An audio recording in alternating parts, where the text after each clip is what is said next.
we've been awarded the water treatment contract for the Homer City Generation Center. And so that will be coming down the pipeline. That'll be assembled in Canonsburg.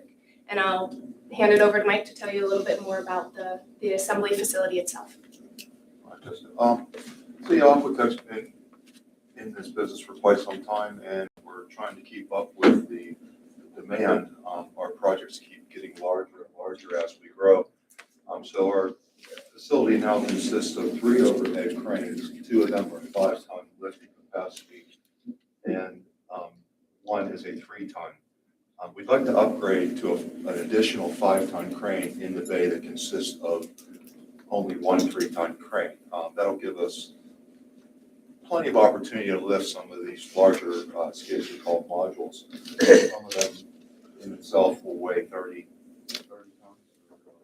30,000 pounds, I'm sorry, which is beyond our capacity at the moment. We have a process where we skate them out and we rent cranes in that process, so that becomes quite expensive. If you can imagine, for one after 30 years, skating our equipment out the door and renting cranes. I think, Jessica, you have some numbers on what we spent last year alone. It's $60,000 in rental. Correct. So that adds up. We do that process 2 or 3 times a year, running a crane for sometimes 2 days. Again, that's part of the reason for our request is upgrade our crane capabilities to avoid the future, rental fees, I suppose, among other things. I mean, there's plenty of reasons to upgrade a crane. I don't know how elaborate you'd like me to go, but I can spend all day talking about cranes. Yeah, I think some of the other points to highlight too would be the increased safety, security of the system as well, and then the ability for us to take on larger projects as we continue to grow and expand it. Yeah, I do spend, I don't have the budget numbers, but a significant amount of money just in crane repairs. We have old dinosaurs. I mean, the cranes have been there for quite some time, and I do use a formidable crane company for our yearly annual inspections and repairs. But again, that's costly. This will hopefully reduce some of those costs as well. So to get into the request itself, Aquatech's requesting $73,000 for the upgraded 5-ton crane system. That includes $4,000 towards engineering evaluation of the facility itself to ensure that it can handle the 5-ton crane, and then $69,000 towards equipment. Any questions, please? How many years has Aquatech been in business in Canonsburg? I think we're coming up on our 45th anniversary next year. We've been located on Four Coins Road in Canonsburg that whole time, yeah. Question here about the Homer City project. When were you guys awarded that one? That award came through in November of last year, I believe. November last year. Yes. Will you be doing anything with the data centers and things like that? The water treatment or cooling or anything? So we serve a variety of industries. Data center and oil and gas water management is just one of them. Another area of growth and interest for our business is critical mineral production. So with our suite of technologies, Aquatech is one of the, I believe, only companies with a critical mineral processing capability outside of China. So that puts us in a very interesting place in the market to deliver materials like lithium, rare earth minerals, battery materials to the market and secure American supply chains as well. We were, in the past, we were given, last year, a Make More in America loan from the Export-Import Bank of the United States. That was to expand our critical mineral processing technologies and our facilities in that regard. And we've also been awarded as an Exporter of the Year from the Department of Commerce, the federal government. Where do you see your company in 10 years? Well, it's a question above our pay grade, I think. But I do think, personally, I joined Aquatech in the past year, and I've seen very interesting growth with our company. I think it's an interesting place to be in the market to be able to deliver a full suite of technologies to a variety of markets and the different industries that we serve. I also think it's put us in a unique position in our region as well, as a lot of investment and growth comes to Pennsylvania and to southwestern PA. it puts us in a position to serve our local community very well. Can I just clarify one thing real quickly? When you said last year, November, I mean, it's January 15th, I still say, is that 2024? 2025. 25, yeah, Yes. that makes a big difference. Thank you. The gentleman asked, where do you see us in 10 years? Well, I mean, again, I've been there for 30 plus years now, and I've witnessed Aquatech grow from a small, how do you say it, utility trailers, where they kind of just, and then the expansions came and came and came. Now we're in a 4-story building with additional office space, and our plant is growing itself. We're adding another lab, and the expansions just keep coming. So it's been quite inspiring to see that. And I sit in town hall meetings and hear the forecast for the future. So it's bright, in my opinion. I've been there, and I like to hear that. So I hear it a lot. Thank you. Balance sheet wise, profits, how profitable were you last year as a company? As a company, like Mike mentioned, we continue to grow. I do think that our profits are, I don't have numbers off the top of my head, I apologize. But we are growing and we continue to do so, and those numbers improve with that. Okay, any other questions? Thank you very much. Thank you very much. Next is Club Serenity, ASAM Level 3 Halfway House.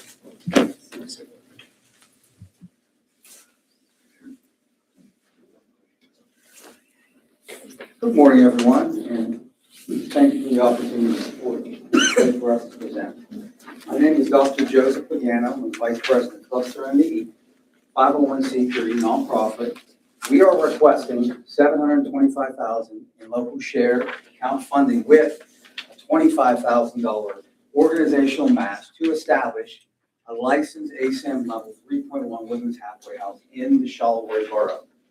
This project exists for one apparent reason.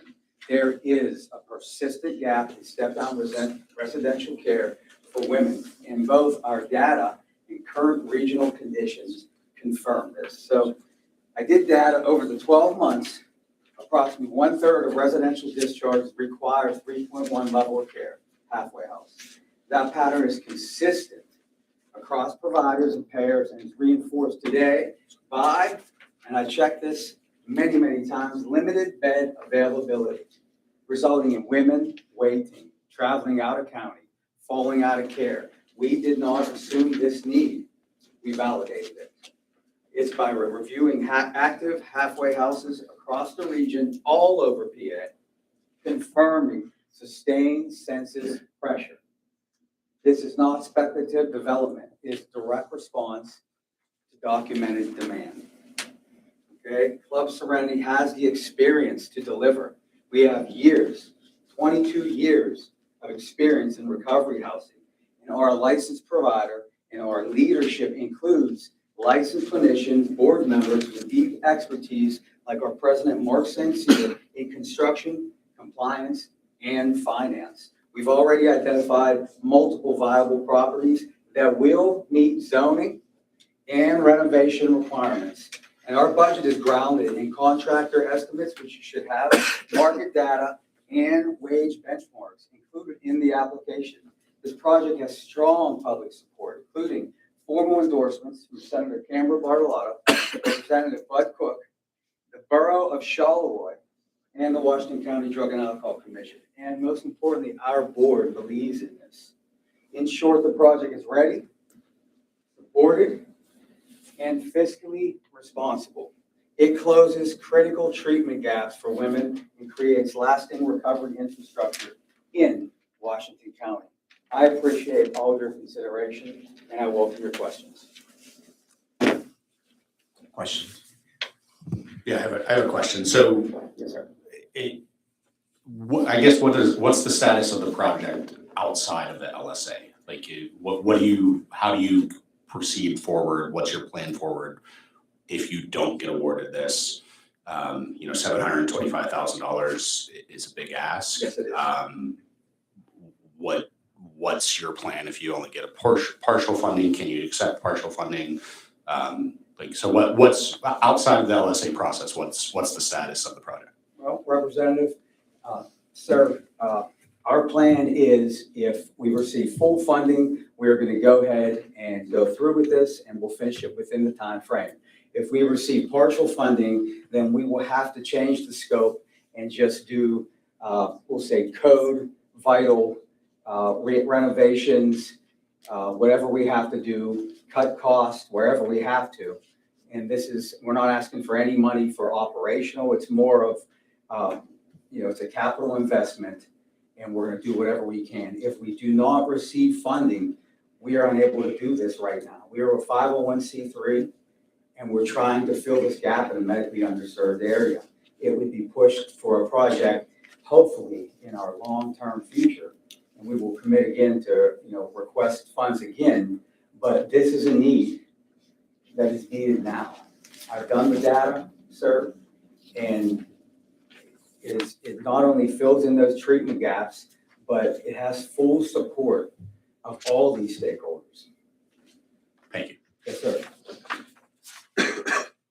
Other questions? Okay, so I assume that you served women last year. How many women did you serve? In 2025, we have 3 different recovery houses, which is not a level of care. It's a step down from a facility like this. And Mark could probably answer. We have we have 1 house right now with 6 women and 1 house manager. In 2025, Mark? 2025, we probably served close to 56 to 60 individuals. Yes. And through our headquarters, which is in Charleroi, our facility, just with, we have trainings, we have meetings, multiple different fundraisers. We served over 225 women over the year span, just in that facility. Any other questions? Sorry, good morning, guys. You had said that just last year you served 56 to about 60 women, and those are from Washington County area, or even a few outside of the area, or predominantly the area? Well, the club itself is in Washington County. The house that we utilize is Westmoreland County. So the women are, some are from Washington County, some are from Fayette County. They all come to the house in Westmoreland County. And this will be if we receive this, Senator, this will be our first facility, other than our headquarters, that will be in Washington County. We want to help women from Washington County. We've never been able to get a house of any sort, a level of care, or recovery housing in Washington County. We want to serve our women. So you do job training and all sorts of things? Yes, Senator. Life skills, job training, and just, you name it, we do it, Senator. Okay, thank you very much. Thank you. Thank you for consideration.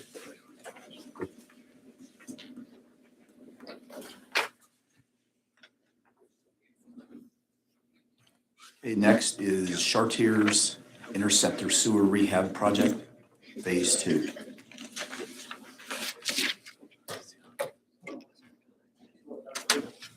Good morning. Good morning, good morning. I'm Rob Herring. I'm Executive Director at the Washington, East Washington Joint Authority. We are a public sewer authority that serves 7 communities here in the greater Washington area. I was here last year talking about Phase 1. Today I want to thank the board for considering our Phase 2 application for the Chartiers Interceptor Rehab Project. I thought a good use of my few minutes here would be just to provide a brief update on what we've done since you saw me last year and where we want to go. The piece of infrastructure, it's the only gravity sewer line that goes directly to our plant. It's our largest sewer, up to 36-inch diameter. It runs from our plant at the Washington County Fairgrounds all the way up to Cameron Field. So we did a multi-sensor inspection of that, where we got traditional video, but we also got sonar data for all of the condition under the water line as well. And then back in August, our engineer completed a basis of design. So some poor engineering soul had to watch every one of those videos, diagnose all the deficiencies in each sewer segment, and prescribe fixes. So I'm here to say we have a roadmap, not just for Phase 1, not just for Phase 2, but the entirety of that interceptor. We know what needs to be done for each segment. We publicly advertised for Phase 1 construction. That went out earlier this month. We will be awarding that probably at our February board meeting. We anticipate substantial completion of that by June of this year. That is for the critical structural defects in that sewer system. I'm here today to talk about phase 2. Those are primarily the critical operation and maintenance defects, inflow and infiltration, roots, root balls, mineral deposits, things that are adding unwanted water into our sanitary sewer system that we would be able to repair through rehabilitation. We would intend to go out to bid in fall of this year, and we would be substantially complete with construction by summer of 2027. We will be leveraging what's called cure-in-place pipe technology, CIPP. The name's kind of self-explanatory, but we would pull in a liner, you inflate it, and then you cure it either through steam or hot water. There's a lot of advantages, primarily one, cost. It's a lot cheaper than digging things up. And two is construction impact. You can basically install everything through existing manholes. So that's kind of just a high picture of what we've done and where we're going. I'd be happy to answer any questions about our phase 2 application. The liner would adhere to the piping? Yeah, I kind of describe it as our existing sewer would be the mold. We would drag the liner in, inflate it, and cure it. We would be forming a brand new sewer pipe within the existing one. So the existing sewer remains, but it has no, it just helps basically form a mold for the new one. It doesn't provide any sort of structural help for the new liner. Decrease the volume flow. It would, the diameter of the pipe does get a little bit smaller. These liners are millimeters thick, so we're not talking substantial. But on the flip side, liners are continuous from manhole to manhole and they're a really smooth surface. So diameter is not the only thing that dictates flow capacity. And generally, when you line a sewer, you increase the hydraulic capacity of that sewer segment due to the smoother surface on the inside. Future growth in your area? Yes. You actually definitely need. Yes, this is an aspect, this project that we're doing here is a component of several other larger projects we're doing as well to improve the hydraulic capacity of our system. Just a point of clarification real quick. Is the $400,000 the final piece of this project? So I know there's other grants that you've applied for as well around this same project. Just clarify, do you need all of that? Do you need? We have broken this project into 3 phases. Okay. So this would be the second of 3 phases.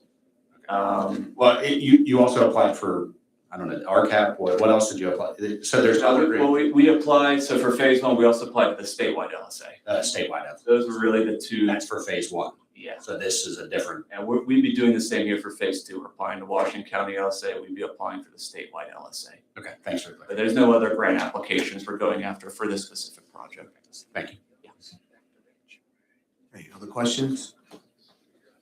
All right, thank you very much. Thank you so much. Next is Deemston Borough Municipal Project.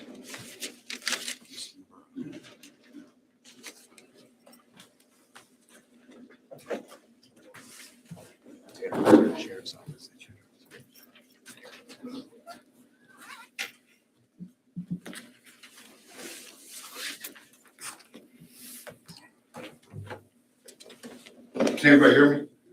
Probably can hear me without that, huh? Good morning. Thanks for having the opportunity to speak to you today. I'm John Dieterle, Vice President. This is Jody Lohr, our President. We're here on behalf of Deemston Borough, a small community in Washington County, which was established back in 1884. Deemston Borough spans approximately 9.6 square miles, which I believe is the largest borough in Washington County.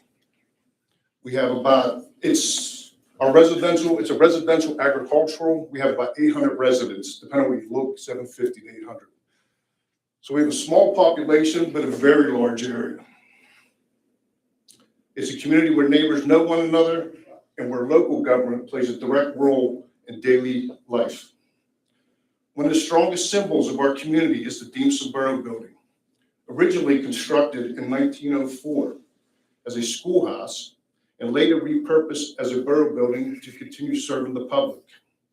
In 2010, the borough building was renovated and upgraded. We also, over the past year, have done a lot of upgrades to it. The borough also has a maintenance garage, which was built in 1950, so that's about 75 years. We also have a salt shed and a storage garage. The salt shed and storage garage are about a half a mile away from the borough building. So it's down the road, it's all by itself.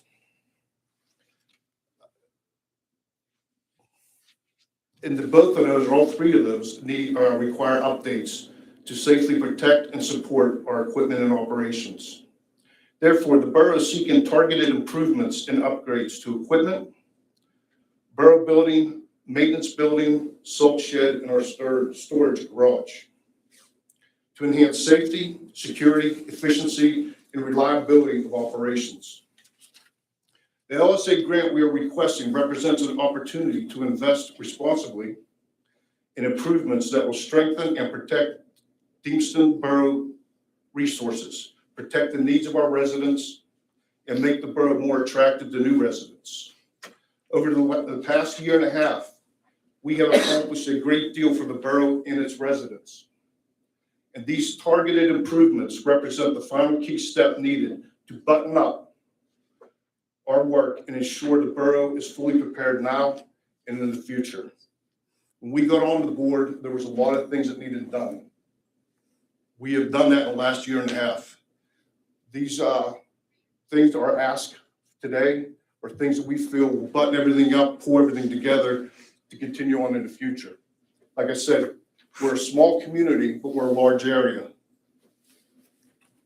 And we do have equipment and stuff that do need replaced, and we have the borough building, and it's in pretty good shape, but the maintenance garage needs a lot of work. And I think Jody wants to share a little bit with that. Okay. Our ask is $302,655.25 with a contribution of $54,000. Total project's $356,655.25. I keep saying we're a small borough. We're so spread out. We have a machine that we load our gravel, cinders, and things up that's kind of on its last legs. We lose that. We lose all our winter capability, and some of our roads are chip and tarred. So we need that. We need that loader. We need something year round, or else we're in bad shape. We also, this past snowstorm, we assist the local high school best center. We've assisted Belleville. So the machine we have now, it's like a excavator on wheels, and it goes like 16 miles an hour. To get to one side of our district to the other, to get to Belleville, takes forever. 2 years ago, we had flooding on one of our major roads. The egress was impossible for 3 or 4 of our residents, and it took 50 minutes just to get there. It's probably 3.5 miles, something. Yeah. So that's it's a bridge. The bridge got flooded. It was all over the news. I'm sure you all saw it. And the trees, because it's down in the valley, came right up against the bridge. Water went over the top, so we have to get out our equipment. Now we get to what we have down there right now. It takes forever. We're looking for multi-purpose, something that's going to be better for everything. Like Jody just got done saying, the front end loader we have right now is old. We lose that, we lose our salt. We can't do that anymore. This one we're looking to get will do the salt if needed, but we'll also be able to do the streams. We have a lot of stream crossings where debris, we get a heavy rain or the snowfall, snow thaw. Debris goes in. We're constantly cleaning up in front of culverts, bridges, all that kind of stuff. And it's one way in, one way out. One way in, one way out on a lot of so these when that's roads. going, those people are stuck. The technology part, camera security, we've got not a lot of new equipment, but the equipment we have, we want to, and like I said, that salt shed is about a quarter mile, half mile away. We just put an addition on it right now. We put a lot of money into the borough that had been neglected for 10, 12 years in the last. We're just trying to catch up. We're getting to a spot we really like. We want to have internet security to cameras to protect our investment. We had somebody from the county out earlier this year. Because it's rural, getting a good internet out there, it's a lot of costs for a lot of spread out area. That's why we're looking maybe to go to satellite, and we need some definite electrical upgrades in our. Okay. Maybe. Thank you. The questions? Sounds like you have many needs. Do you looking to use piece of equipment, or are you looking at new, or are you talking about your other? The bid was for a new equipment on the backhoe. We can, depending on the award, we're willing to do it. We need something better than the one we have now. And as far as the building goes, we got prices on that. The maintenance building, like I said, was built in 1950. It's starting to rust. We did clean it up last year and repainted it, but already the paint started to chip and starting to fall apart. If we don't get something done, it's going to be a complete rebuild. And I don't know how to do that, because the insides are still in good shape. They used to build things a lot better back in 1950 with the steel and everything. So the things that we're asking for to us are things that we need. In a security camera, like Jody was just saying, we don't have a police force out there. We do have the state police, they do respond. But our state police do a nice job. They do get there pretty quick. But with the security system, we'll be able to, camera, they'll get a notification on their phone, so right away we'll know. And like Jody said, right now, as we're speaking, we're adding an addition on to our storage shed. I want all of our equipment inside. We leave stuff sit out, it gets ruined, so. Okay, thank you. And thank you guys for the opportunity to come here and speak. Okay, thank you very much. All right. Next is Lazier Hall renovation, WJ.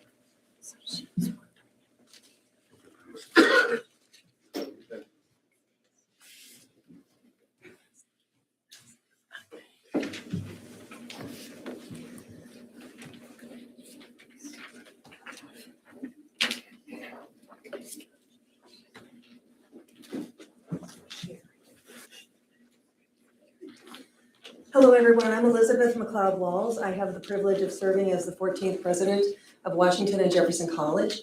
And when I landed in July of 2024, W&J had decided to launch a nursing program. We've had 2 cohorts of nursing come through W&J so far in partnership with UPMC Washington. We've had 40 students per cohort, and we have a wait list. And we're so excited about our efforts to serve workforce development needs in healthcare in Washington County, and specifically in the city of Washington and UPMC. Because of that success, the board charged me very early on with launching a health sciences task force to look at other health sciences programs that we could be offering at W&J in service to workforce development needs in the county. And so we will be launching in the next 2 years a PA program, physician assistant, AI in healthcare program, and a public health program at W&J.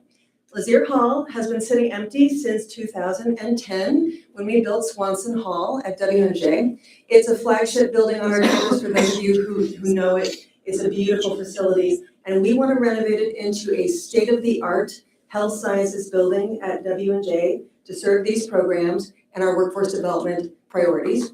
I will turn it over to Josh, who is our CFO, to talk about the request. Thank you.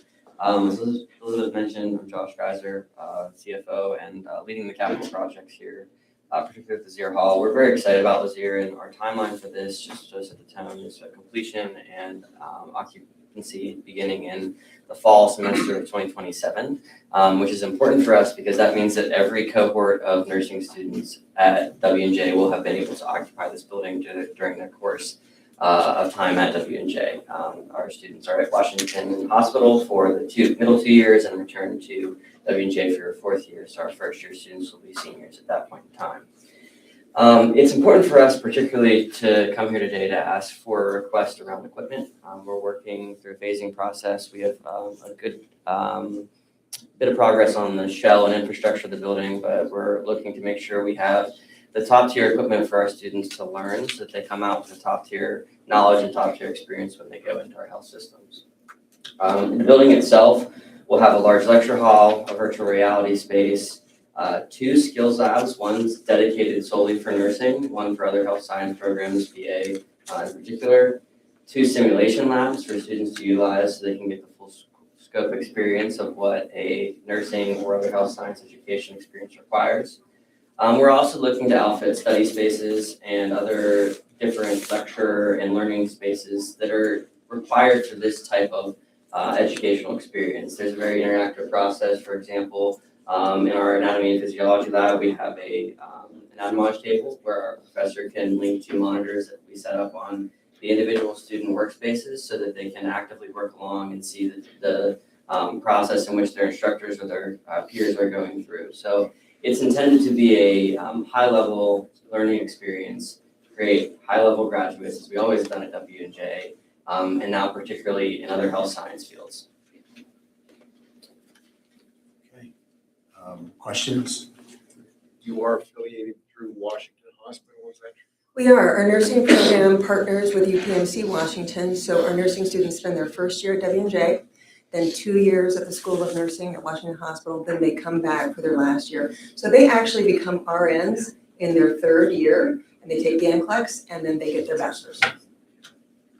Just one quick question, the 2.5 that's other funds, where does that come from? Is that alumni donors? At this point, yes, it's fundraising efforts through gifts and other potential grant opportunities and institutional dollars. We've raised roughly $7 million toward an $18 million project from private donors. Okay, thank you very much. All right.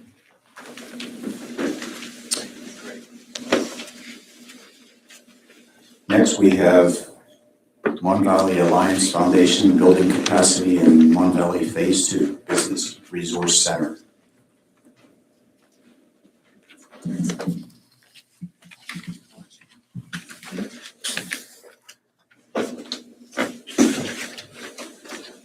Morning.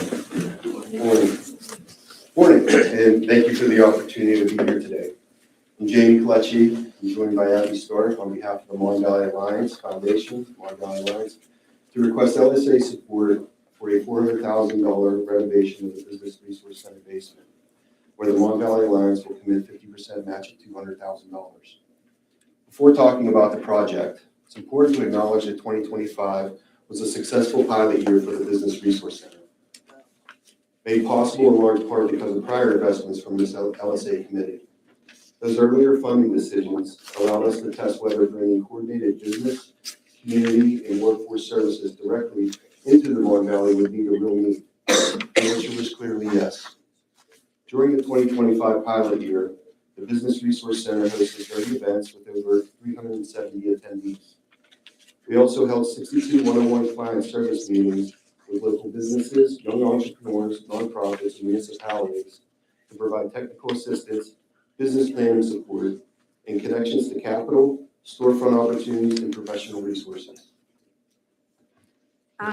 The pilot that Jamie is talking about really directly led to business development classes being offered in the Mon Valley. It resulted in the local government academy bringing leadership and municipal training to the region. It allowed us to host a workforce development class through Catholic Charities and the Gismondi Foundation. Ultimately, we saw that our Business Resource Center, the BRC, became a hub for workshops, business services, and collaboration. What we now face and what we're here to talk about today is a capacity limitation. Our existing space, kind of the upstairs, restricts how many people we can serve and the types of programs we can host. When renovating our basement will allow us to add flexible training and meeting space, expand workforce development programming, host larger workshops and classes, and support more businesses and residents at one time. This project is solely about bringing more services to the Mon Valley, building on our proven pilot. With the support of the LSA, this renovation transforms our underutilized space into high-impact regional asset that serves businesses, local governments, and community partners. Thank you for your continued investment in the Mon Valley and for the opportunity to be here today. Thank you. Thank you. Questions? If we can do a partial funding, if we can do a partial funding, would that help to get half the project done or more, and you could work maybe next year? Yeah, we could do part of it. Of course, full funding would do it all this year. Yes, yes, I just want to see, Correct. working close, so we can help you out, but not the total full amount. Okay, thank you. Do you have estimate numbers who have gone through those programs at your center this past year? Yeah, as I mentioned, we held 30 events with 370 folks coming through, so, average of 37, that's our maximum capacity in our first floor right now. And we work, from there with 62 different businesses, municipalities, and individuals, and 95% of those are Washington County businesses and communities, being that that's where the population is in the Mon Valley. Okay, thank you very much. Next is Houston Borough. The Houston Borough 2nd Street Extension and West Grant Street Drainage.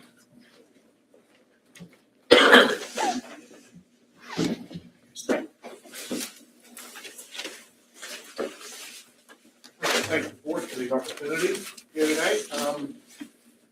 So last year, the borough was fortunate enough to receive funding for the street project to eliminate some of the flooding in the borough. As you know, Houston Borough has been inundated with flooding the past couple of years.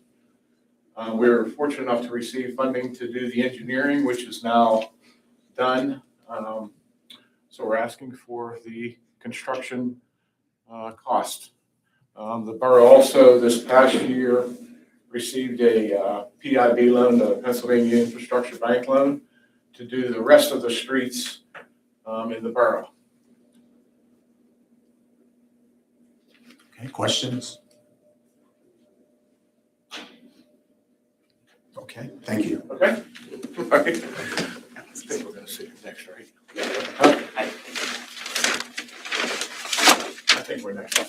Oh, you are? Oh, sorry. I'm not sure of that, but I think so. Actually, we have West Pike Run is next. Yep. Yeah. Okay.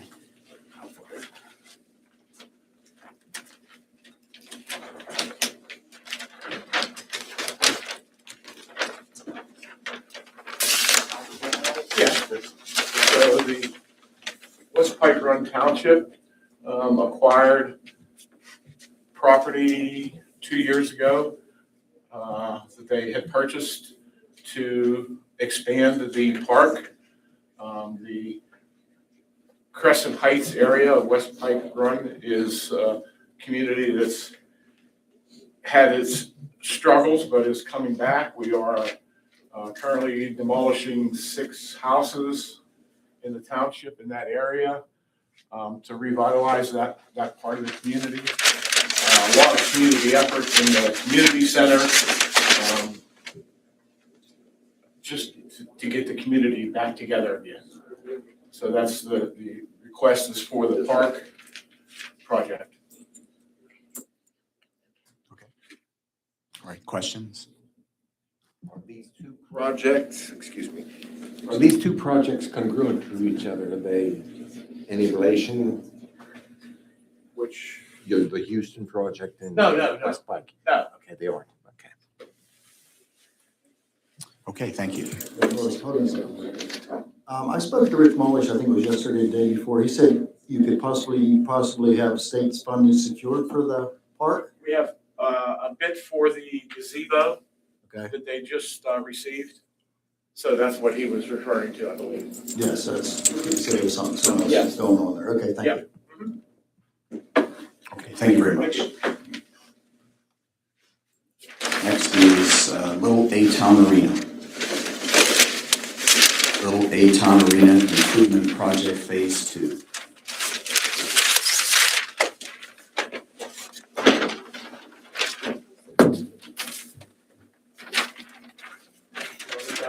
Do some work with the arena and the project, and we've got going on over there. We've got our leader, Tim Paris, here. We've been doing a lot of work at the arena. We appreciate everything the board has done for us up to this point. We came in last year for a phase 1 application. We are prepared now to install some bleachers and hopefully some restrooms portable restrooms at the facility. In this go-around, we're now into phase 2. And I'm going to turn it over to Tim to talk about what we want to do here in phase 2. So again, we appreciate everything the board's done for us so far, and we appreciate being allowed to be back in front of you again this year. We are in the process of putting the permanent bleachers in now, opposed to renting portable ones, which will save the arena a lot of money, and make it a more usable facility. In this phase, in this round, we felt that we would go for trying to get some things that would make the arena more of a plug and play instead of renting people and bringing people in for their shows and that. If we can get, or basically a maintenance building for storage and that, but if we can get to the point where we can get the announcer stands and things like that, we're working with some youth rodeo programs and stuff, and the more stuff that we have available there for them to be able to just come there and do their Tuesday evening practices, or for the kids and that to be able to come there and do their events with not having to bring a bunch of stuff in and costing us a lot of money to do that, as well as having our yearly larger events, which we raise money to give back to the community through contributions back to nonprofits. So that's how that whole arena process works. Whatever we bring in after expenses goes back out to the community, and all true nonprofits with nonprofit numbers and their audits and everything of that nature. We're just trying to improve the arena to make it more of a let's go down and do something at the arena type situation. And we feel that these projects that we applied for this year would facilitate that thought process. Okay. Questions? On average, how many attendees attend each event? With the larger events, it's been up and down, but we average about 1,600 to 1,800 if you take an average. Last year we had four events, so we averaged about 1,800. One event was well over 3,000, the first one out of the year. This year what we did is we went down to 2 major events focused strictly on agricultural rodeo. We eliminated band blasts and tractor pulls and things of that nature. And when we say tractor pulls, we don't mean the farmer tractor pulls, we mean the big commercial tractor pulls. We kind of got slapped a little bit on those. So we decided let's just focus on the true rodeo events and agricultural events, because that seemed to be what brought us the most people last year. So we averaged between probably 1,600 to 1,800. Sometimes more. It fluctuates up and down depending on the event, the time of the season. One other thing we also do is host community days there with no cost. We let the community townships, the 5 townships in our school district, set up and have their events in July. Last year was the first one, and we feel it was very successful and well organized by the townships that were involved with it. You mentioned events have been reduced. Do you see them increasing? We see them increasing, more focused around the equestrian, agricultural rodeo type situations. And we're working with a group that does do youth rodeo. When I say youth rodeo, that's anywhere from 5 to 18-year-olds and up. As far as right now, their facility is in Ford City. They were looking to have something closer to this area because a lot of their members and a lot of their participants are from out here in this part of Western PA, Ohio, and West Virginia, and we're kind of situated right in the corner of all that, and Kentucky. So we're hoping to grow more than one thing generating money is basically is 2 or 3 big shows a year that we host and kind of orchestrate. But we're also hoping that these youth groups can get involved and use the facility more for their training, understanding, classrooms type things as well. So this is phase 2. How many phases are there going to be? Well, last year we went for it all. When we was asked if we could split up in phases, and absolutely we can. We were more than happy to do that. Anything else? We would say that after this phase, I would say that probably, without handcuffing ourselves, I would say it would probably be one more smaller phase that would probably finish out everything to the point where we've grown to we can't go no more. I mean, we're limited. Unless we find another area or another space where we could build a larger facility that would benefit the county in the tri-state area. But right now, I'd say after this phase and the following phase, we would pretty much have exhausted everything that we need to do to be permanent. Thank you. Yep. Do you receive any tax funding from surrounding areas or the school district? I would let Robert answer that as far as. I think the answer to that is no in terms of tax funding. Yeah, I mean, yeah, we're applying for grants and programs, and we're working with a new state program that we're working with now, but in terms of just tax funding, You're a private facility. we're nonprofit. We're a nonprofit. Quick question, as far as a nonprofit goes, what you do is, again, you donate proceeds to other nonprofits. How much have you figured you've donated? Last year we was able to donate back to 10 different nonprofits in our community. Now there's one additional one, but over those 10, we was able to dole out $43,000. Some receiving more because basically how they get their grant or how they get their donation is basically on a participation. So the Avella Athletics, for instance, they showed up with an average of 14 people for each show to help park cars, to help check-in tickets, things of that nature. Obviously, they got a little bit more. The Avella Volunteer Fire Department got money from us as well. But they are also the group that gets to set up there and sell the beverages at the event. So they generate money 2 ways out of that. We give them a donation. They also get money from whatever they sell on the grounds drink-wise. There's a few different reasons for that, why we let them handle that. West Middletown Fire Department got it, the Avella School District got it. Some get 10,000, some got 14,000, some got as low as 500. Even the senior citizens got a little bit because we told them that they helped us by talking about it. I mean, they can't physically come there and park cars, they can't physically do much, but we try to take care of everyone, but it has to be a true nonprofit, it has to have their audits in place. And actually, we just sent out a letter last week telling all the nonprofits to get their ducks in a row because this distribution from 2026 will be coming. We feel that we can increase this year's donations compared to last year. Last year's was 43.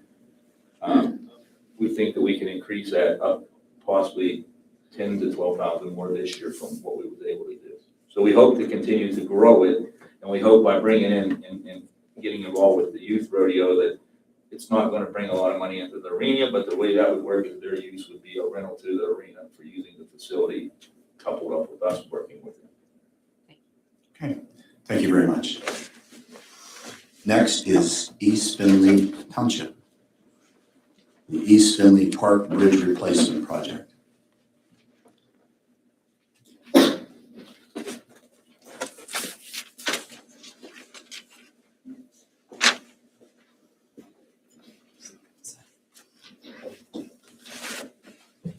Thank you guys for the opportunity to present today. My name is Mike Rizzo. I'm here with KLH Engineers on behalf of East Findlay Township to discuss the East Findlay Township Park Project. So East Findlay Township has been planning for years to do some improvements in the park. And the biggest improvement the township identified was replacing some of the bridges within the park.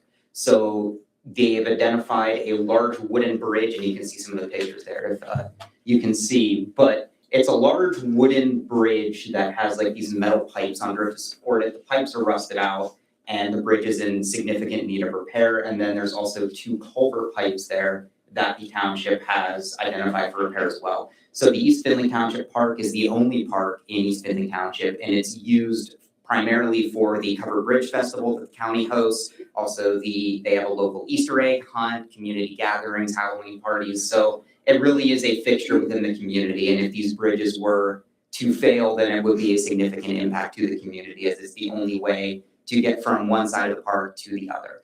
On top of that, the township has also kind of assessed some options, and they would like to do some improvements to the covered bridge in the park. So that will be some new paint, any structural repairs that an engineer identifies. So I'd like to turn it over to East Findlay to discuss it. Thank you. Thank you for giving us our time today. Like Michael had said, the bridge connects one park to the other side, and we do host many events like the Covered Bridge Festival. We have a Independence Day festival, but our main priority with this project is our community safety. We don't want anyone pulling through the bridges, whether that be walking or driving through the covered bridge. So that's just a big concern for us. Okay, questions? These bridges are for foot traffic, is that primarily? So 2 of them are for foot traffic, and then there's one bridge. It's the one on the southeast corner there. And that's the bridge that the township uses to get their maintenance equipment across. Yeah, it's that one right there, yeah. Okay, thank you very much. Thank you. Next is Presbyterian Senior Care.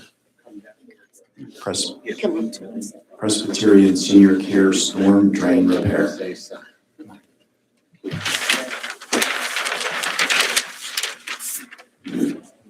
Good morning. We have a handout. Good morning and thank you for seeing us today. My name is Tara Gleason. I work for Presbyterian Senior Care Network. I am the management agent for Redstone Court Condominium Association. The two ladies that are here with me today, Linda Coleman and Edna Barnhart, are two unit owners of Redstone Court and board members of the HOA organization. That is where the storm drain resides and has poked its head, if you will. This 96-foot pipe underground has reared its head and has become quite the problem for us. If you remember all of the major rainstorms that we had last summer, June 22nd, this one became a problem for us when the drainage pipe started to crash in on itself, causing the sinkhole that you see on those pictures in front of you now. Using a structural engineer to decipher how we could go about fixing the issue, and then requesting several contractors to come out and tell us how they would be able to help us repair it, and trying to get quotes, which actually a number of contractors said they would not participate in the project. We were finally able to get a quote and to secure the contractors that were kind enough to come out today, 10 Mile, Chris and Joe that are here with me. So they would be able to talk about the project a little bit more than I certainly would. But it's obviously very costly. The issue too, obviously nobody wants to have a sinkhole in their parking lot, but as you can imagine, this is a senior care community where it's a independent living community where there are 26 units of seniors living that are average age of 80 years old. They're on fixed incomes. They have caregivers that are trying to come in and out, and 2 of the 3 buildings are being hindered with the sinkhole for folks trying to get in and out. In a disastrous emergency, it would certainly cause a very big problem to evacuate. Can I have a comment? Can I have a comment? I'm sorry. Sure. Okay. It's the storm drain for all 3 buildings, so it's a used parking lot. And all the storm drains run into this one. That's why it's 96 inches round pipe. So it benefits the whole community that we have that fixed, which for the fire trucks, the ambulances to get through. If it would happen to enlarge, we would have to close that altogether. So, and we have 10 Mile here, they can explain more about how deep it is with the 96-inch round pipe and why it is so large, because it's like a holding tank for all the other storm drains to run into. So if you want 10 Mile to explain a little bit, or do you have questions for them? Yeah, maybe we'll go with questions first. Okay. Any questions? Yes, ma'am. Quick question. What we don't see in the packet is a budget basis, so estimates of repairs. So do you have that handy so we can see? Yes. Megan versus Yeah. Megan, et cetera? I have 10 Miles. You have it?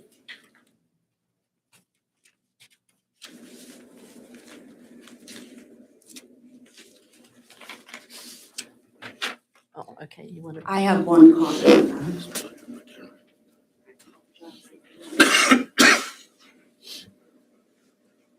Okay, The grant application shows no match. Is that accurate? I thought someone said maybe that was inaccurate. That isn't accurate. We do have a match. We are prepared from Redstone Court's budget from their reserve funds to match up to $100,000. So does that reduce the amount of the ask? Not actually, if we could get more, because it's a $294,000 project, we would have to finance the balance.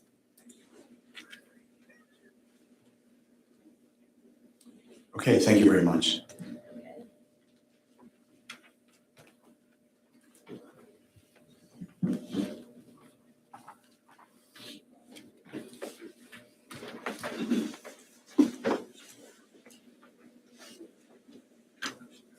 Okay, next is South Strabane Township, South Strabane Township Law Enforcement Traffic Camera Network.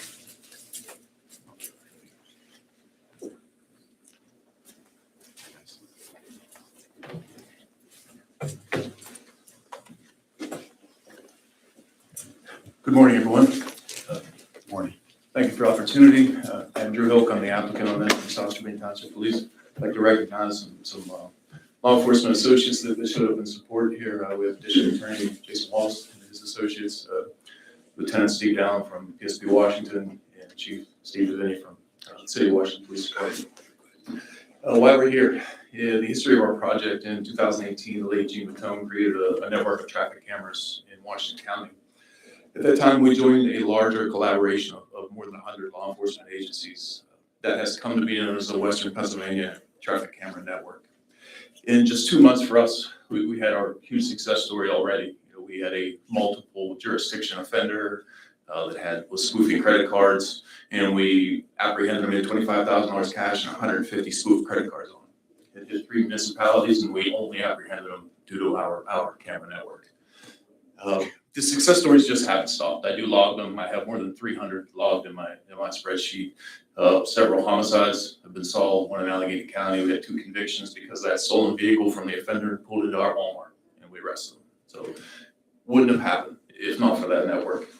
More recent success story, I believe it was in the newspaper just this week. A person pled guilty to shooting a young lady out in South Franklin Township. That investigation was also aided by this camera network. So stolen vehicles are regularly recovered, more than 20 alone in South Strabane Township.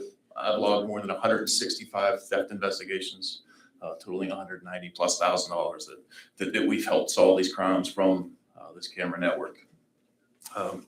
The current status of the network, at year-end 2025, we had a collaboration of more than 150 agencies in Western Pennsylvania with more than 1,200 cameras, and we recently surpassed over 1 billion images recorded from this network. There's no larger or more successful data sharing network in Western Pennsylvania that I'm aware of or that I'm a part of. Our problem and why we're here today, as always, if it's successful, we want more of it. Growth is needed, growth is expensive. With the I-70-79 corridor pretty much going through South Strabane Township, the interstate creates a means of quick ingress and egress, for would-be criminals. And this isn't just about South Strabane Township, obviously, as you can see from the support from my law enforcement partners here. If you may recall, I was here before you last year for a similar thing. But again, it isn't just about South Strabane. That application was actually filed by Houston Borough. I was here in support of it. That extended from our northwest border in through Chartiers into Houston, and also to help Canonsburg Police, who patrols Houston. This year, we're fortunate that due to the planning and foresight by the county commissioners who used the blight mitigation to tear down our mall, we have new development coming. We have Costco and supporting development there, and it's right next to the interstate highway. Unfortunately, this exposes a bit of a lapse in our traffic camera network, and we do not have that area covered. So what I've done is I've developed and submitted a plan to you that not only covers that mall, that development that's, again, fortunate to have brought to us, but also assists with the Pennsylvania State Police right off the interstate there, assists with the City of Washington because I've created coverage right on their border, and assists with the East Washington Police Department because I've created coverage right on their border with this project. The project as submitted does include a 5% match by South Strabane Township alone. For all expenses over the course of 3 years. In closing, In law enforcement, particularly when you have an area of responsibility of 2 interstate highways, which we do, several of us in the room here, surveillance and information sharing is really one of our most powerful tools. This brings us both of those things in one package. With that said, we look forward to partnering with the LSA and make the community a safer place. Thank you for the opportunity. Open questions. Questions? Thank you very much. Well done. Thanks. Next is Serenity Farms, Hillcrest Flats.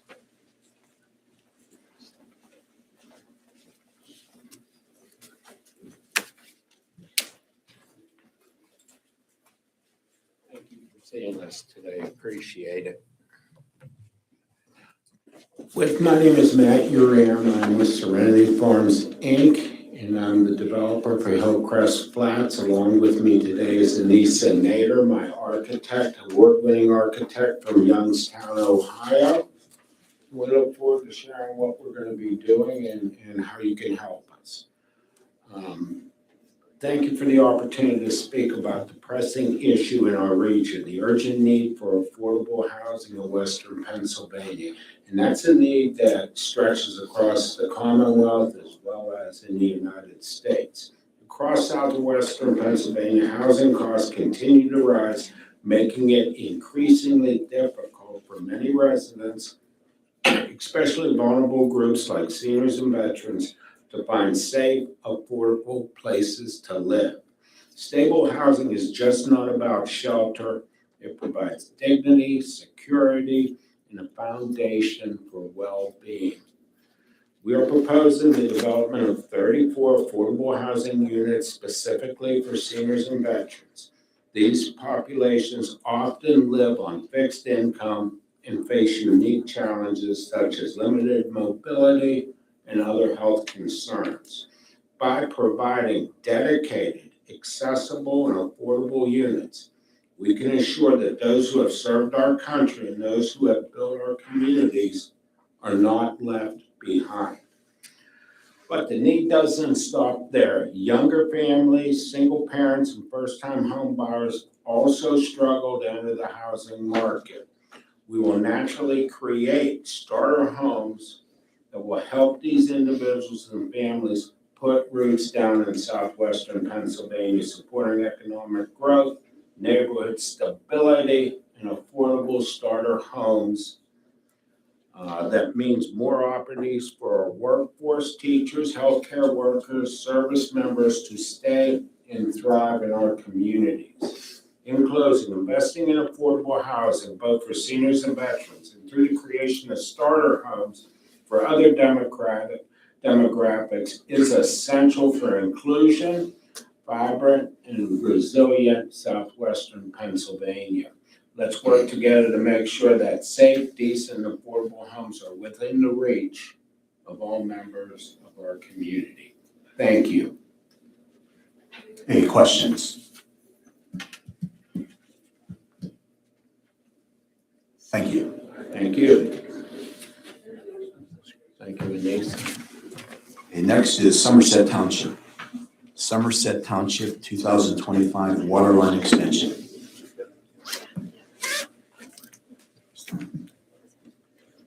Good morning, ladies and gentlemen. Carl Decast from KLH Engineers, and this is Mr. Mark Lurie, Chairman of the Somerset Township Supervisors. We're here to talk about the water line extension in Somerset Township. This project, currently Somerset Township has water service by Pennsylvania American on its northern edge and its western edge. It has water service by the Authority of the Borough of Charleroi on its eastern edge, and a small portion of its southern edge is served by Tri-County Municipal Authority. This project involves roughly 16,000 feet of extension of water line into the center part of the township. It will serve 18 homes, 2 petting zoos, and 1 commercial dairy. If it's fulfilled for the 16,000 feet, plus a fill station for the use of the residents of not only Somerset but anywhere else. Because currently there's about 70 homes and farms that go outside the township that have to buy water a lot of the farms buy water every day. The residents have to buy it when it's needed, because the wells in this area, although they don't produce enough to facilitate the commercial farms and other farms within the township. So this is important. The township has put up a match of roughly 35 to 40% of the total cost. We currently have an agreement with Tri-County Municipal Authority that as this project moves forward, that they would, after it's completed, would own, maintain it, and they would be customers of the Tri-County Municipal Authority. And it is the closest water authority that we have to be able to extend this line into the center part of the township where there is no water. And that's basically the project that we have. Again, 18 homes, 2 commercial petting zoos, one dairy farm. And the dairy farm would like to bottle their milk, I shouldn't say water, their milk on site, but they don't have the water resources to do it. Questions? Any questions? Mark, you have anything else? Can you make do with a partial? Can you phase the project? We'll get help any way we can to get this thing going. Help from our friends. Okay, thank you very much. All right, thank you. Thank you. Okay, next we have a group of school districts, Trinity, Fort Cherry-Avella, McGuffey, and Canon-Mac School Districts Collaborative CDL Training Program.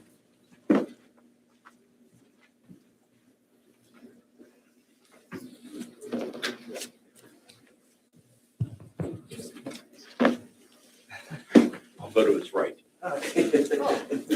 Thanks, gentlemen. Good morning, everyone. Thanks for having us come in and present and talk to you this morning. We have a very exciting project we'd like to share with you. But first, I think it's important that we introduce ourselves so you have an idea of where the locations we're representing. I'm Michael Lucas, Superintendent of the Trinity Area School District.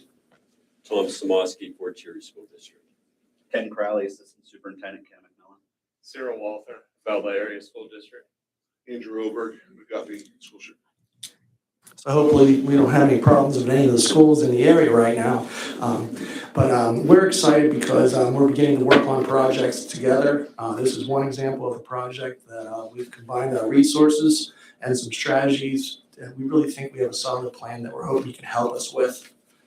5 school districts are working together with the Workforce Development Partnership of Southwest Corner. And our goal is to have 20 local high school students with a direct path into a high demand, family sustaining careers by earning their commercial's driver's license. This collaboration is hopefully going to be one of many. This project will enable 4 students from each of our school districts to earn their CDL during the school day. During their senior year, 18-year-olds will be selected for this special experience. It's special because the students, we are going to carefully identify and we are going to help guide them through this process with our guidance counselors, with our principals and our teachers to make sure they succeed. This is life-changing for the 4 students of each of these schools. It gives them a career. The job market is incredible for anyone with a CDL right now. McGuffey School District and Trinity has piloted a program like this before, and each one of our, I believe it was 3 or 4 students earned the job, earned their CDL, and it was fantastic, graduated with that. Greene County has been doing this for years with a lot of success. They started with a large grant, and now they're at a point where they are able to sustain this through working together as school districts. And that's our overarching goal, folks, is to get our own personal success stories in our small communities, in our schools, then work together so we can sustain this opportunity for students. I think we need the personal success stories for our school boards, for our community to move forward on this, because this is a new idea. It's not something that's common. But I have to tell you that we are committed. We're asking for $150,000. This covers the tuition and this unique educational experience where the instructor and the truck come on the campus, come right at the high school. So it's really a neat experience for the whole high school community to watch this happen. The instructor comes into our classrooms, uses our resources, and we are prepared to have $50,000 to help in this process. There are many logistics that have to occur when you're working with 5 school districts in 5 different areas. And there's also some support and help that some of our students will need, mostly transportation, to tell you the truth. As we have to plan 5 school districts of how we use this trainer and strategically figure that out, we expect there to be some barriers and challenges, and we just want you to know that we're prepared to fund and make sure we don't have barriers and challenges. Overarching goal is 20 graduates with a CDL license, being able to invite you back to a celebration, a lunch, to meet these young men and women, and hopefully convince our small communities and our school boards to look at this as something sustainable for the future. Any questions? Okay, questions? I just want to commend all of you because this is really what needs to be done across the board. Collaboration, combining resources, thinking outside of the box for the betterment of all of the students in the area. And it's not, one school district planting the flag and trying to take all the credit for something, but it's truly using, your resources for the betterment of all of these students. So I commend you. How many hours will it take each student before they are certified? Yes, I do have the exact hours in here. I'll have to take a look. I can tell you that we are able to complete the hours in a semester. I know there are road hours and there's classroom hours. I'd have to take a look. Oh, here we go. The classroom hours is 40 hours. Then the range and road instruction is 180 hours. So quite a few hours that these young men and women will be committing to this. And there are some other requirements. They have to pass a drug test. They have to have good attendance. So we're going to be very selective for this incredible opportunity. And again, our goal is to sustain this in the future so we can have this as an experience we can offer our students in each of our school districts. And I was the lucky one that got to speak. Each of these gentlemen, if you have anything to add, please share. Dr. Lucas, just one point of clarification. I think I know exactly what you're saying. I just want to make sure it's crystal clear. What you're saying when you say sustain, and you're talking about, like, you're not going to come back every year and ask us to fund this program. What you're talking about is you're going to use this funding to prove to your school boards that this is something the school board itself should fund moving forward. Absolutely. Do I understand that correctly? That is crystal clear, and you explained it very well. I just wanted to make sure that's what you were saying. Yeah, that is our goal, to make this sustainable without help. And but we need those success stories, folks, those personal success stories to be able to sell this, to tell you the truth. This is life-changing for these kids, I can assure you. And boy, we have the stats to show you that these folks get jobs immediately. Great, thank you. Thank you very much. Question, I'm sorry. Why, the other school districts in the area, why would they not be part of this collective? And would you accept more school districts in the future to be part of this collective? Absolutely, yes. I guess we're taking baby steps as we begin to work on projects together. The gentleman here just happened to be folks that we work on projects at our local tech center. So that's how we got the connection. We've also done a pilot with McGuffey School District too. But absolutely, we'd be open to everyone involved in this, because I do think the more students and more schools we have involved, I do think we'll be able to help more students earn this experience. So you're absolutely right. So I think if we can make this work and show that it works well, I think this could be an easy sell for the schools in the entire region. If I may add, we have partnered before, many of us, many of my colleagues sitting on the side, we help each other with resources, share kids because of the network and where our districts are located, right? And we're very similar in our populations. And Dr. Lucas, Ken McMillan has always been great partners, allowing us, since they're larger schools, providing those opportunities that at the smaller schools like mine, which is less than 1,000 kids, we can offer financially.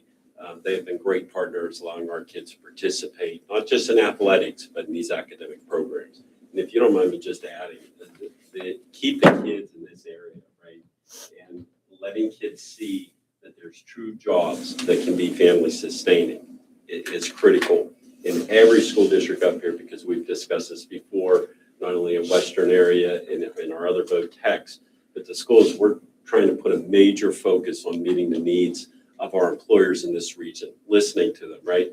What are the soft skills that we need to teach these kids? And Dr. Lucas in Trinity area has been a leader in this for over a decade.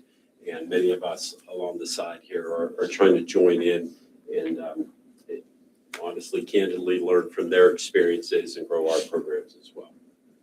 Just to build on what Tom said, we view this as an extension of another CTC program potentially for our students. Canon McMillan alone sends 225 students to our local CTCs. Combined, we probably have upwards of 400 students who are going to get that career training so they can enter the workforce directly after high school. We view this as another extension of that and hopefully can grow it and have a lot more students staying, as Mr. Mosky said, in the region and working for our local employers. Okay, thank you very much. Thank you. Next is Hoot Owls Athletic Association Community Hall flooring replacement.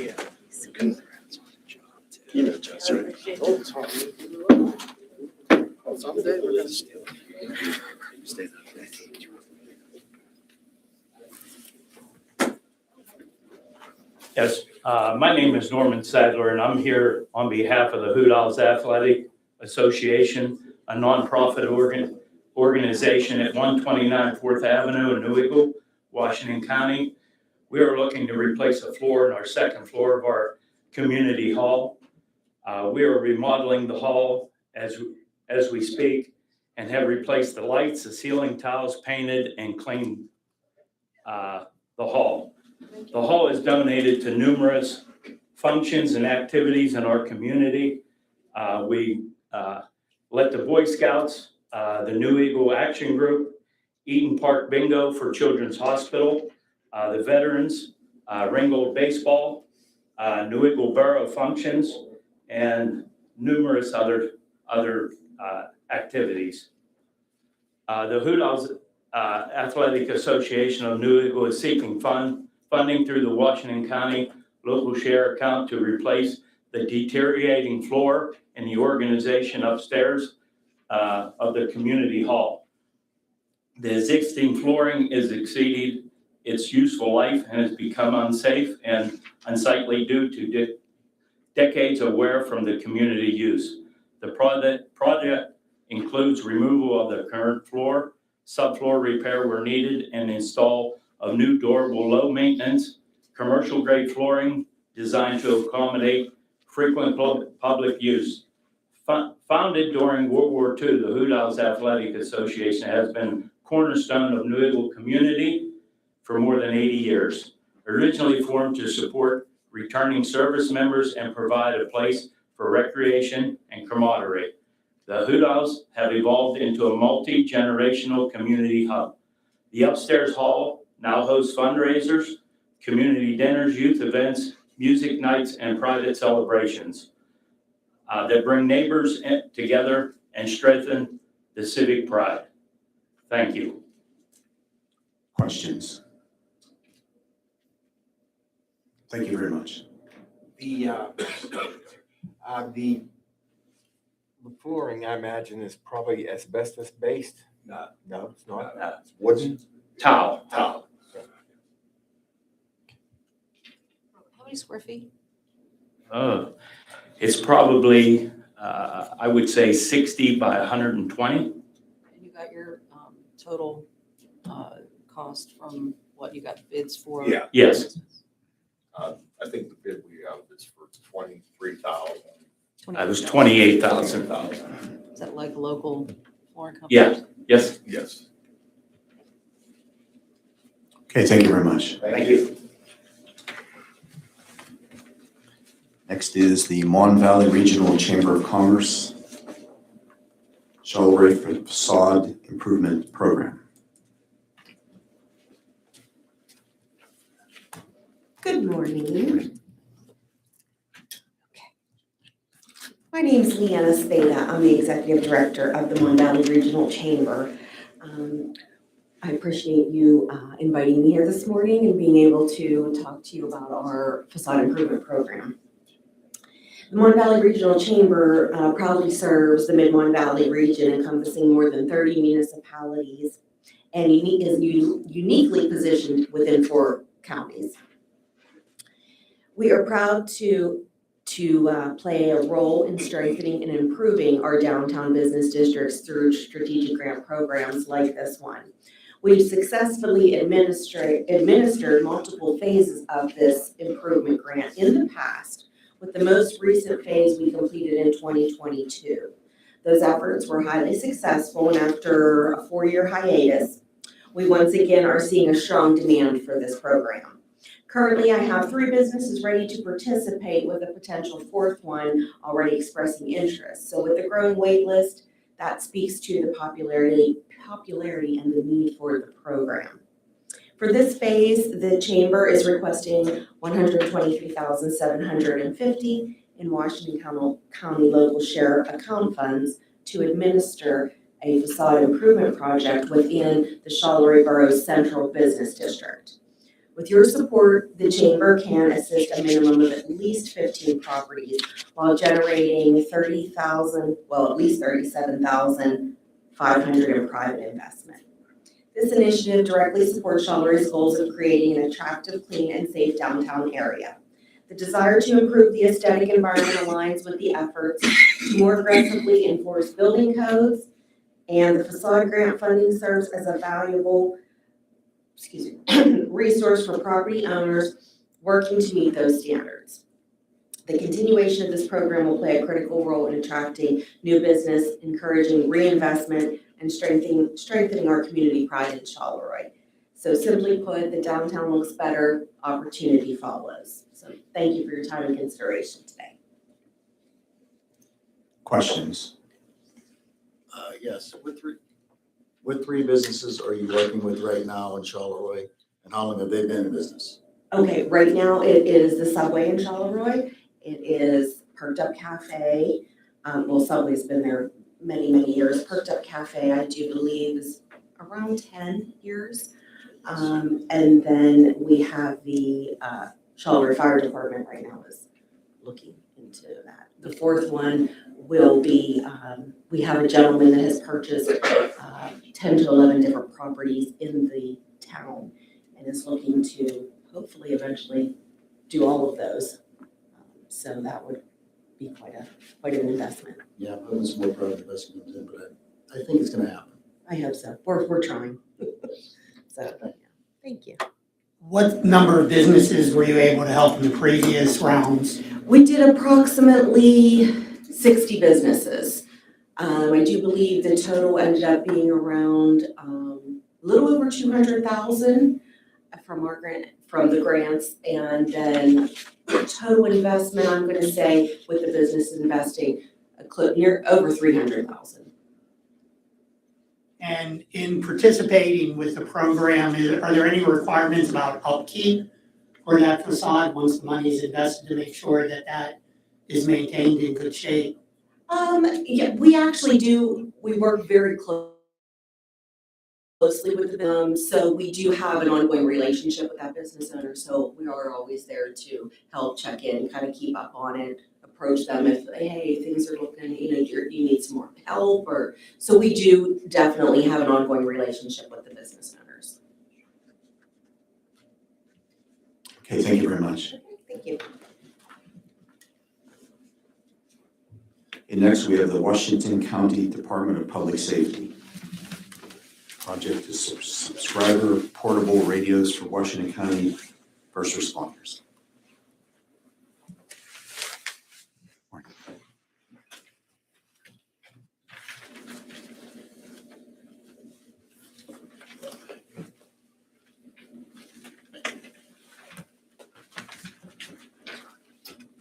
Good morning.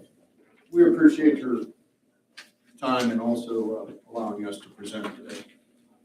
With me is my Deputy Director of 911, Scott Dolan, who's passing out a packet of information for you folks. My name is Jerry Coleman. I'm the Director of Public Safety for Washington County.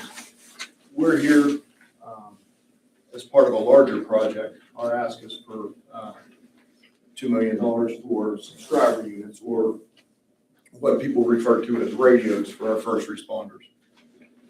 You may or may not know, we are currently in the middle of a $27+ million radio project. Basically, a whole new radio system in Washington County. Our current system is in very much disrepair. There are large gaps, and what I mean by gaps is there are places where our responders cannot communicate with each other, with our 911 center. It's extremely dangerous. This gentleman to my right is tasked with our current vendor to piecemeal this thing together until our new system gets up and running. And it's been a project. What I feel is the most important part of this, even though the infrastructure, the towers, the microwave, all this is going to be new, we have a large gap in the radios that our first responders are going to receive. There are police departments out there that over the years have been able to acquire enough radios that every police officer has a radio, which I believe strongly. When larger incidents happen, every one of those officers needs a way to communicate. Firefighters as well. And our ask is to help every community. There is also a letter in there from the Washington County Association of Township Officials that represents every township in this county to help get those radios. They're extremely expensive. The budgetary burden on the community, some are very small, is huge. We need to also be a one-stop shop here and program these radios for our responders, be able to do this over the air so they don't have to drive to us to get these things done. So this is modern equipment that will allow our responders to communicate. Currently, right now, if we have a large incident, and I know the folks from the schools were just here, God forbid, if we have a large-scale incident in our schools, those officers in our schools have to go through our 911 center, then communicate to the officers on the scene. There's a delay there, and in those incidents, delays can't happen. With these new radios, with this new radio system, everybody that responds to that, police, fire, EMS, everyone that's there will receive an operations frequency, an operations channel, if you will.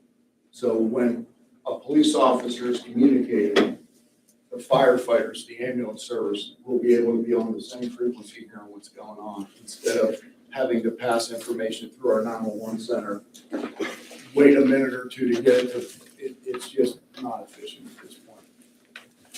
I think it's extremely important to understand that every municipality in our county will benefit from our act. Every police, fire, EMS agency in our county will receive subscriber units.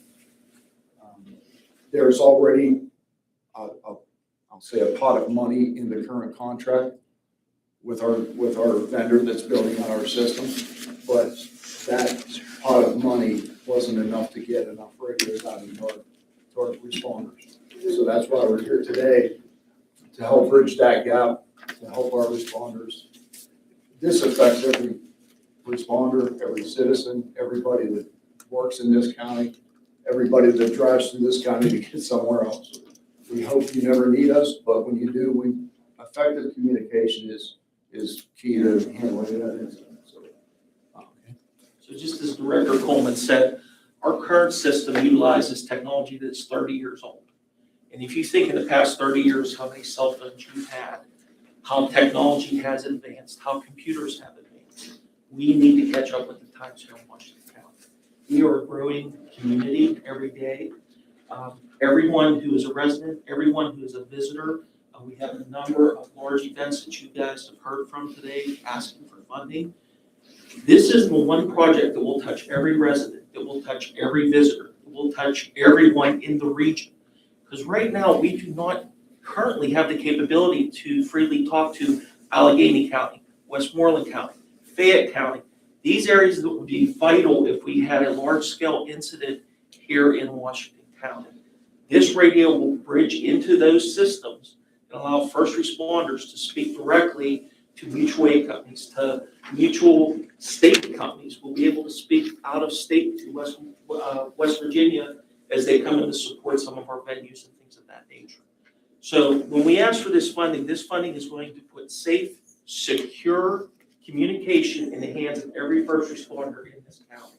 And right now, we do not have a very secure system. We do not have a technologically advanced system. So we're asking for support to support our 911 center, to support our first responders, to make this a reality for everyone in Washington. Several years ago, when I came to the county, I actually rode around with some of our police officers, some of the captains, the lieutenants, the chiefs. And a local municipality, while I was doing that 4-hour ride along, we actually stopped in a local Sheets to get a cup of coffee. He said, let me show you something. While he's in the Sheets getting a cup of coffee, he had no radio service. And this is on Route 19 in the middle of our commercial district. That never sat well with me. There were times where I stayed in his car and he would go into a building. Couldn't hear him, and I'm in his car outside the building. I didn't know whether he was calling for backup, whether he was okay. And I've been with the county for 4.5 years, and with the support of our board of commissioners, it's gonna take a couple years to get there and build this out, but we'll get there, and it's gonna make me sleep a lot better. I appreciate your time, and I guess we'll open up for questions. Yeah. I think this is a project that's probably decades overdue. Where I'm from, Monongahela, we have a repeater system. Would that be a Correct.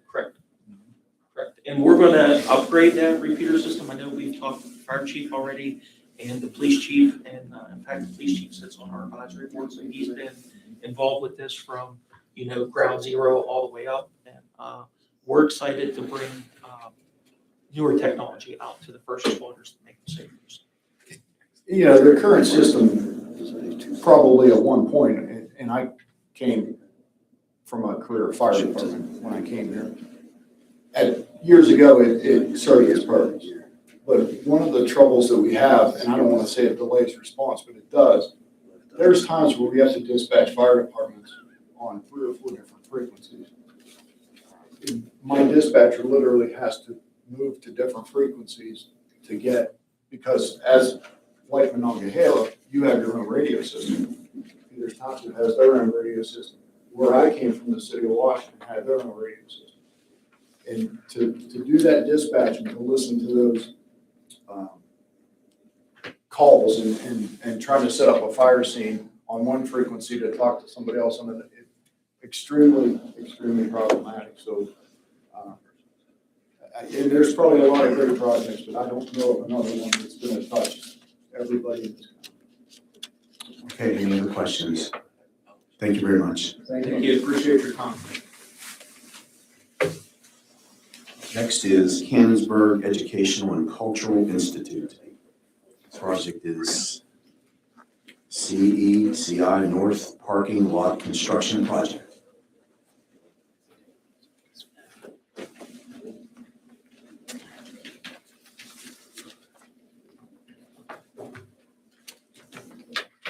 How you doing?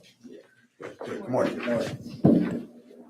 My name's Tony Galezo, I'm president of CECI, Chet Cheese, we call him. Paul Scarmazy's with me, he's the vice president and does a lot of our operation stuff. He's handing out some things to you. I'd like to start off by thanking you for your prior support. You're a big part of our ability to get our phase 1 operating at our center, which is the theater, the conversion of the school auditorium to a theater. That phase 1 is something that is going to be very, very positive for us overall. Today, we're asking for $350,000 on a project that's $450,000 for parking that will allow us to use the facility to its fullest extent.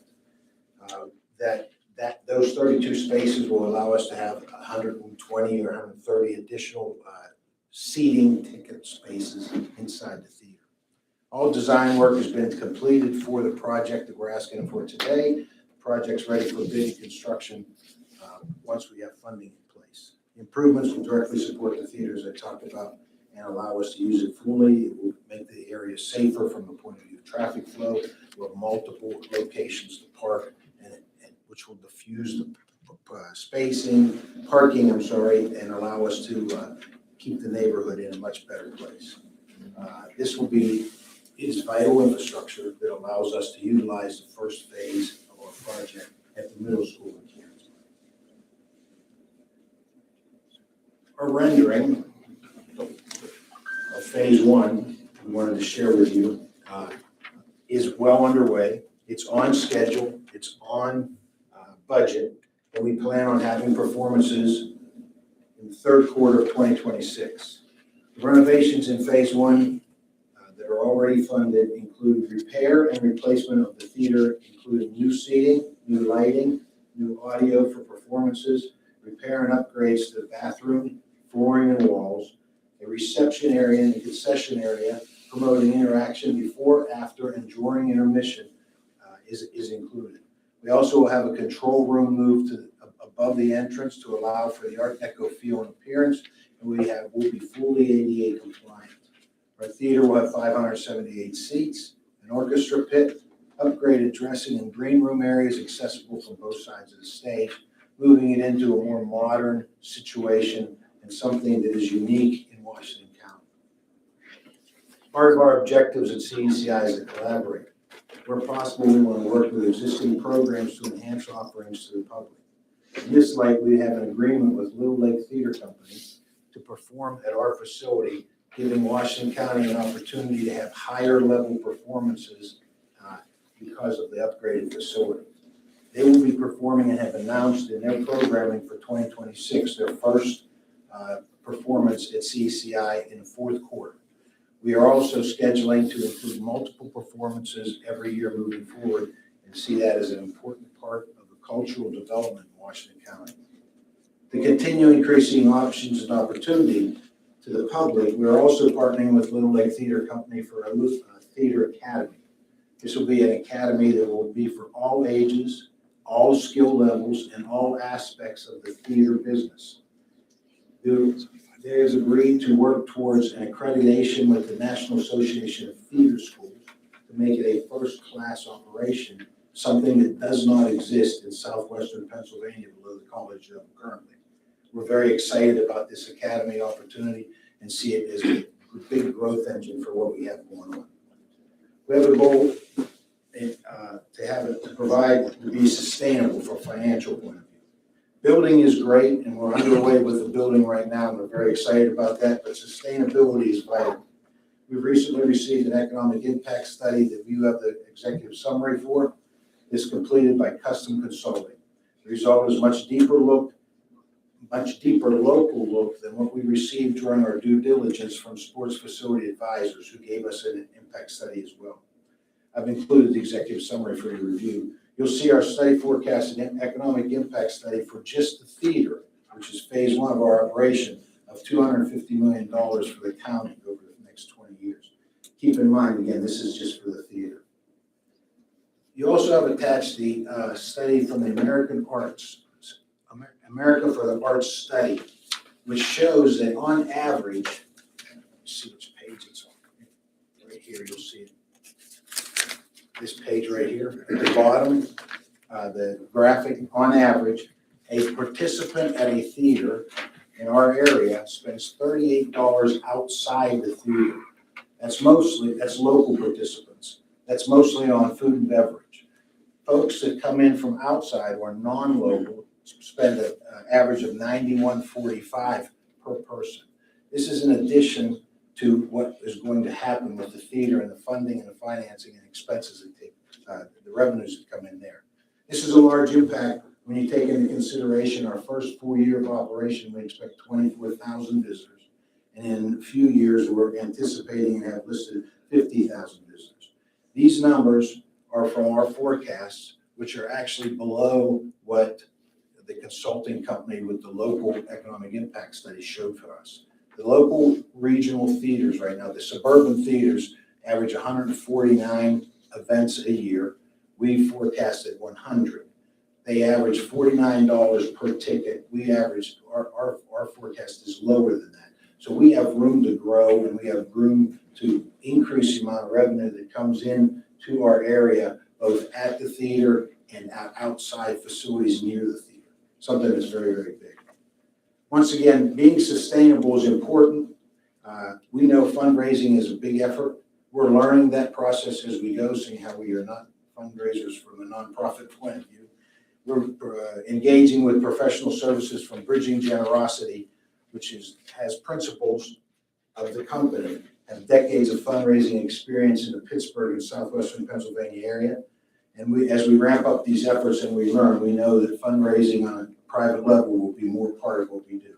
We currently have raised 34% of our total funding that we have privately. And that's over $1 million that we've raised on our own privately as we learn how to do that. And we know that once the theater is open and we can showcase this beautiful place that's going to have first-class opportunities there, both for education and for entertainment, that it will be more effective in our private fundraising processes. So we know that sustainability can be there. We want to thank you again for helping us get to the point we're at. You were a very big help in getting phase one going, and we look forward to working with you to get this next piece going so that we can have the infrastructure that we need to move forward. Thank you. Any questions? Very good, thank you. Thanks a lot.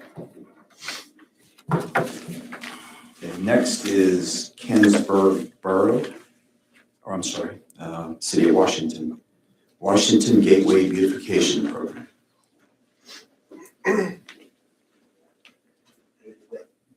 Good morning. My name is Bradley Martin. I am the director of the City of Washington Citywide Development Corporation and also the Washington Business District Authority. I'm here with Rich Cleveland, the city administrator. He's also one of the CDC board members. The Washington CDC is requesting $200,000 to implement a gateway beautification program. The main focus of this is the main corridors leading into the downtown district. Our plan is to use the same structure as the WBDA's facade grant program.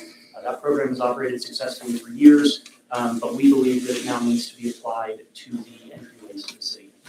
Washington has 6 of those, 6 main corridors leading to downtown. If you're visiting downtown, you are very likely going to pass through one of those 6 corridors. And while there's been a ton of investment downtown, there's a lot of visible progress being made. The gateways have not really seen that same investment yet. This program, our plan is to focus on a single corridor at a time so that we can concentrate the resources and create a meaningful and visible impact. We'll focus specifically on business properties, similar to the facade grant program, but we also plan to pursue the multimodal transportation funding so that we can support this program with some signage, lighting, and infrastructure improvements along those same corridors.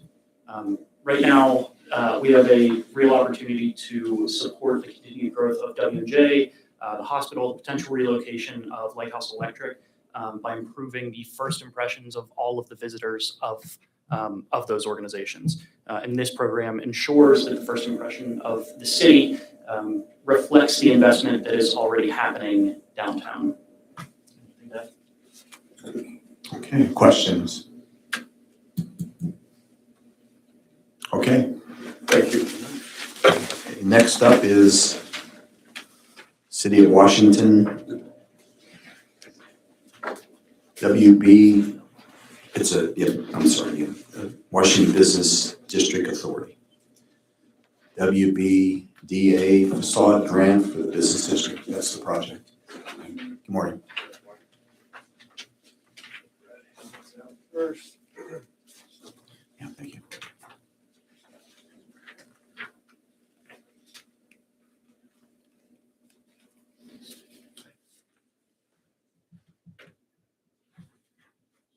Oh, I know that guy. Ready.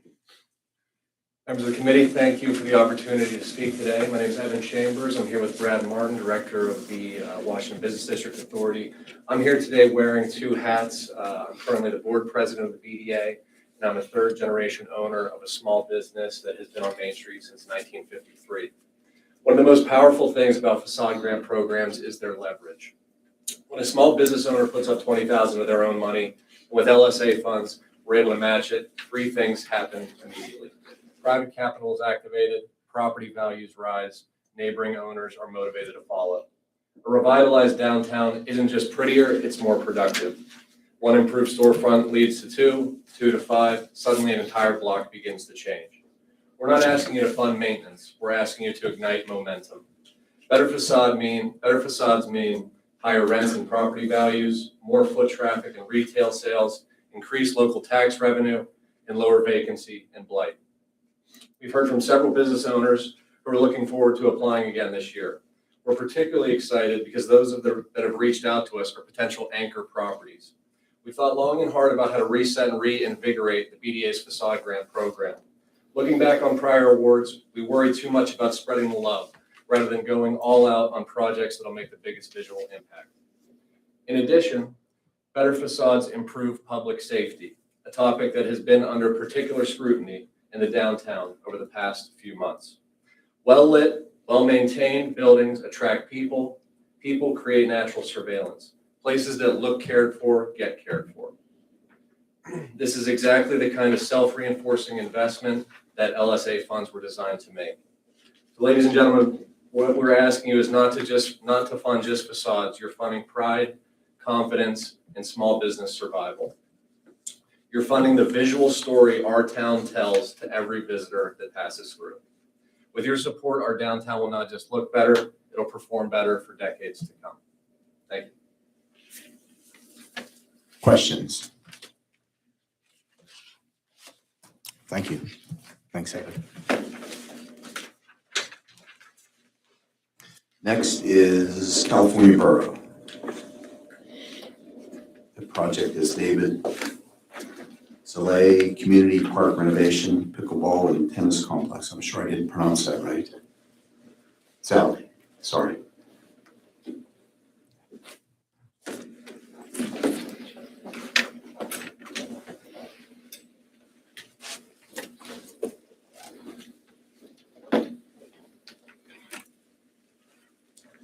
Morning, everyone.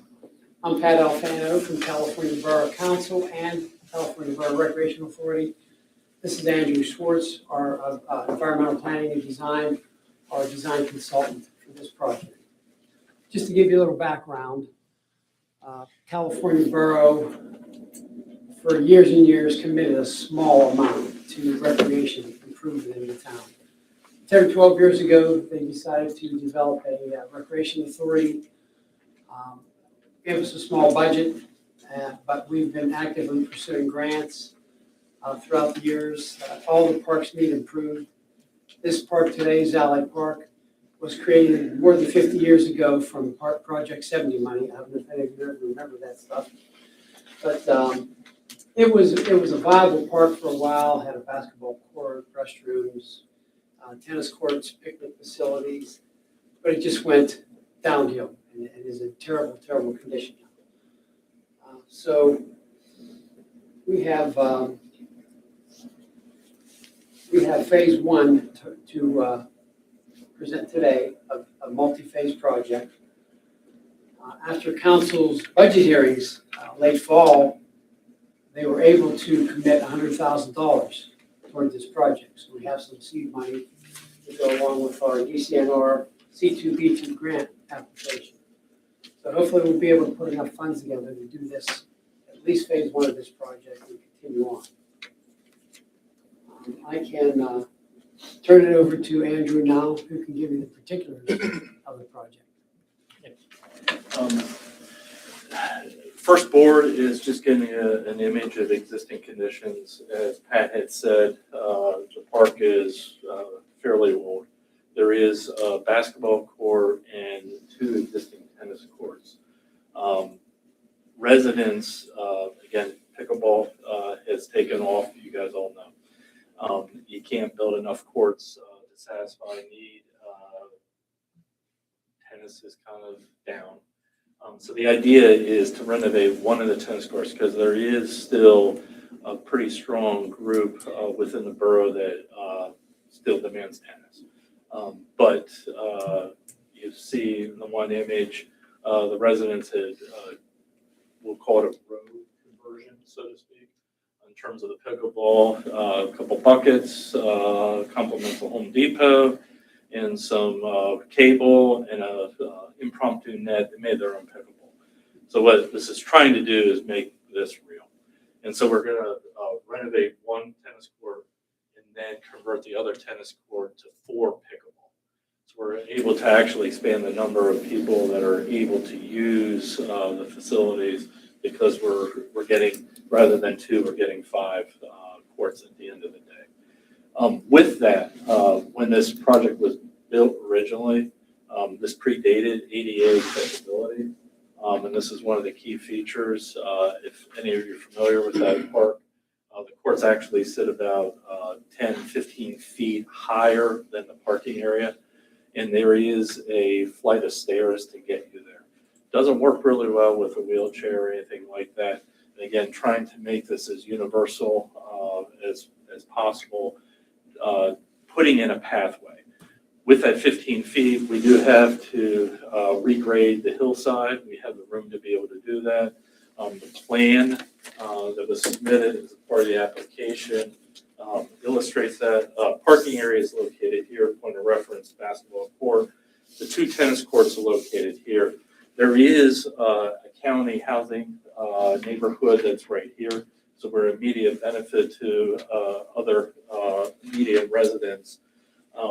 This would be the renovated tennis court, and this would be the one that would be repurposed to the 4 pickleball. The width that we have, we don't actually have to really do a substantial grading to be able to get the courts to fit. We have the room to be able to do that. Where we need the grading is to be able to create handicap parking and then accessible route up to the courts. And so that does regrade this entire slope on that side of the project. The total estimate, capital as well as the hard cost as well as soft cost is around $350,000. That was what was in the original application. The borough, as Pat had said, has indicated is committed $100,000 to the project. The Recreation Authority is also pursuing a C2P2 grant through Pennsylvania DCNR. That will be the April round. So the idea is to be able to pursue a series of different funding sources to execute this first phase. Questions? You said that you had $100,000 match? Commitment, it would be used as match, yes. Okay, because it's not on. We didn't have that at the time of the application. Unfortunately, the budgets weren't approved by council. Oh, I know about the. Is that timing of things? Was that going to reduce the ask at this point? Yes, yes. Okay, so take 100,000 off the ask. Yep. Okay, thank you for that clarification. In case some of you aren't familiar with California Borough, there's a huge contrast in residents there. We have the young and the old due to college residents, and we have a huge senior population with a lot of senior facilities there. So those seem to be the 2 age groups that gravitate to pickleball more so. We have a bunch of people fighting over one court, and it's just not working out well. Sure. Yeah, thank you. Questions? Thank you very much. Thanks for hearing our present. Okay, next we have Roscoe Borough. It's the requesting entity's municipal authority of the Township of Washington. Project is High Road Water Line Replacement Phase 2. Hi. I'm Kevin Zakawicki from Banks and Engineers, for the engineer for the Water Authority. Last year we had applied for LSA for the entirety of the High Road Water Line project, which would have served 32 customers, existing customers, but upgraded the water system to eliminate some small diameter leaking pipes. The board was gracious enough to award partial funding last year, so we've broken it into 2 phases now. We're taking bids later this month for phase 1 for the funding from last year. We're asking for money for phase 2, which would amount to about 1,500 feet of water line, which would serve 24 customers. The authority's committed $37,000 to the project to pay for the engineering, contract administration on that, and we're just asking for the remaining funds for the construction of the portion of the water line. Trying to finish. Okay, questions? Very good, thank you. All right, thank you. Okay, next is Peters Township EMS acquisition.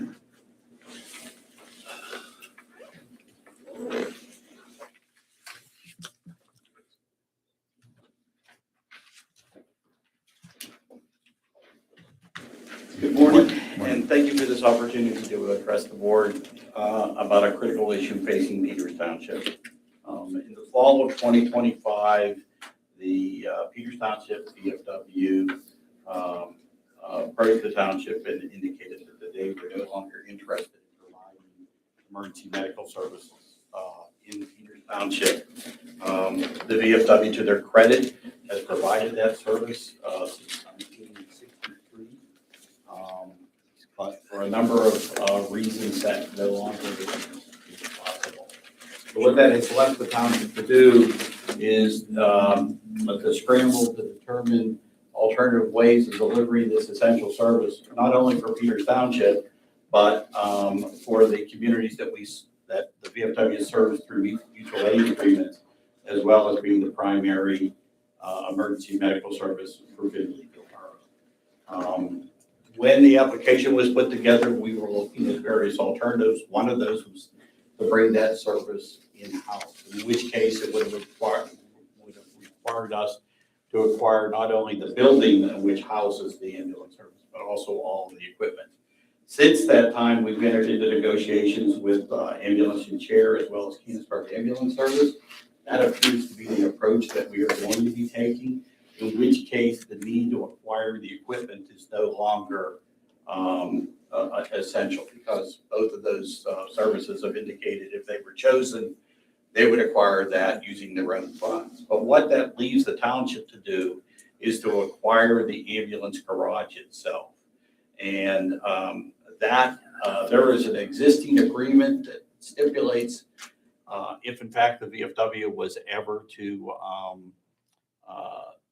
no longer provide that service, that the township would be obligated to compensate them for the construction costs associated with that building. And so the township's left attempting to acquire a building that costs approximately $650,000. And that price was determined 30 years ago as the actual construction cost for the building. So what I would ask is that we amend what we have submitted to only ask for help with funding that portion of the project. And like I say, it's the thing that's unique about it is an essential service, and it's one that we need to address sooner than later. And our hope is that by the end of the month, we'll be in a position to actually have a partner to providing this service. The other thing to mention too is with the acquisition of the ambulance garage, the two companies that we are negotiating with would expect to continue to use that garage as the location to house those ambulances. Any questions?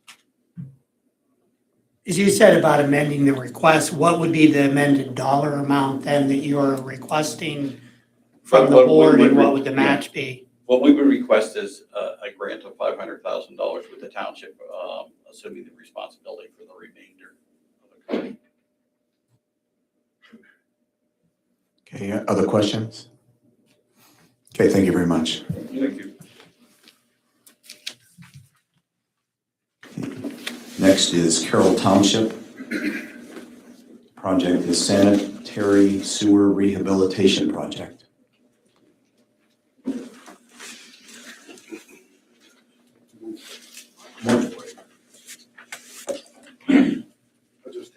others that you guys have been